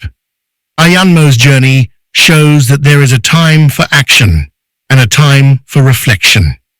His acceptance of this transition reflects wisdom in understanding when his role was to be a mentor rather than a direct leader. 5. Strength in community. The transformation of the village into a flourishing, harmonious community illustrates the strength that lies in unity. The villagers' cooperation and shared goals were key to their prosperity, proving that collective effort often yields better results than individual struggles. 6. Wisdom in letting go. Ayanmo's decision to step aside demonstrates the wisdom of letting go. He realized that clinging to power or control could hinder the growth of others. By allowing the next generation to take charge, he ensured the continued progress of the village. 7. Teaching as a form of leadership. Ayanmo's final role as a teacher underscores the idea that imparting knowledge is one of the highest forms of leadership. His focus shifted from leading by example to empowering others to become leaders themselves, ensuring the sustainability of the values he had cultivated. 8. Finding peace in fulfillment. The chapter closes with Ayanmo finding peace and contentment in the success of the village. His fulfillment did not come from material gains, but from witnessing the strength, resilience, and growth of the people he had nurtured. 9. The end of one journey, the start of another. The epilogue reminds us that endings are often new beginnings. The village's continued success symbolizes that the work Ayanmo started was just the foundation for an ongoing journey of growth and development for future generations. 10. The enduring spirit of a leader. Even after Ayanmo's departure, his teachings and spirit lived on within the village. This lesson emphasizes that true leadership creates a lasting influence that continues to guide and inspire long after the leader has moved on. Conclusion. The path of trials and the fulfillment of destiny, forged by trials, bound by destiny, is a profound journey that intertwines personal growth and divine purpose. Telling the story of two remarkable individuals, Joseph and Ayanmo. Both characters, despite their differing backgrounds, Joseph from the biblical tradition and Ayanmo from the Yoruba belief system, navigate a path shaped by trials that ultimately lead them to fulfill their higher purposes. As we delve into their trials, we realize that adversity is not merely a force of destruction, but a powerful agent of transformation. For Joseph, his journey through betrayal, imprisonment, and triumph in Egypt was not just a series of unfortunate events, but essential steps that refined him into the leader destined to save nations from famine. Ayanmo, guided by his divine calling, faced trials that tested his courage and wisdom, propelling him toward his role as a unifier and leader within his village. Both men, though separated by culture and history, demonstrate the universal truth that trials, no matter how challenging, forge us into the individuals we are meant to become. The phrase, "forged by trials," captures the essence of these transformative experiences. Through suffering, both Joseph and Ayanmo grew stronger, more resilient, and more aligned with their purpose. Their trials were not obstacles, but stepping stones, each one revealing the next part of their destiny. For Joseph, these experiences brought him closer to understanding that his journey was never about personal vengeance or success, but about fulfilling a divine plan to heal and restore his family. Ayanmo's trials mirrored this as he learned to embrace his divine purpose, not just for his own growth, but for the collective well-being of his community. In the end, both characters embody the truth of being bound by destiny. The overarching divine purpose that shaped their lives was not arbitrary. It was written in the very fabric of their being. Joseph's dreams, once a source of envy and betrayal, became the guideposts that led him toward greatness. Ayanmo, too, found his way through a deep connection to his divine calling, ultimately uniting his people and restoring peace to his land. The title, "Forged by Trials, Bound by Destiny," beautifully encapsulates the essence of this journey. It suggests that while trials may challenge and even break us, they also serve to refine us, preparing us for the greater purpose we are destined to fulfill. Destiny, though unyielding, is not a passive force, but an active guiding principle that steers us through the turbulence of life. It is in our response to the trials we face that we discover the depth of our destiny, and in fulfilling that purpose, we find the ultimate peace and fulfillment. As Joseph and Ayanmo's stories show, the path to greatness is rarely linear. It is a path of suffering, learning, forgiving, and ultimately embracing a purpose greater than oneself. Their journeys serve as a testament to the power of resilience, the importance of faith, and the unwavering belief that no matter the trials we face, our destinies are always within reach. This book is not just a story, it is a guide, a reminder that through every trial we are being forged, and through every challenge we are being drawn closer to our destined purpose. Forged by trials, bound by destiny, is a call to embrace the challenges of life with courage and to trust that our destinies are not defined by our struggles, but by how we rise above them to fulfill a greater purpose.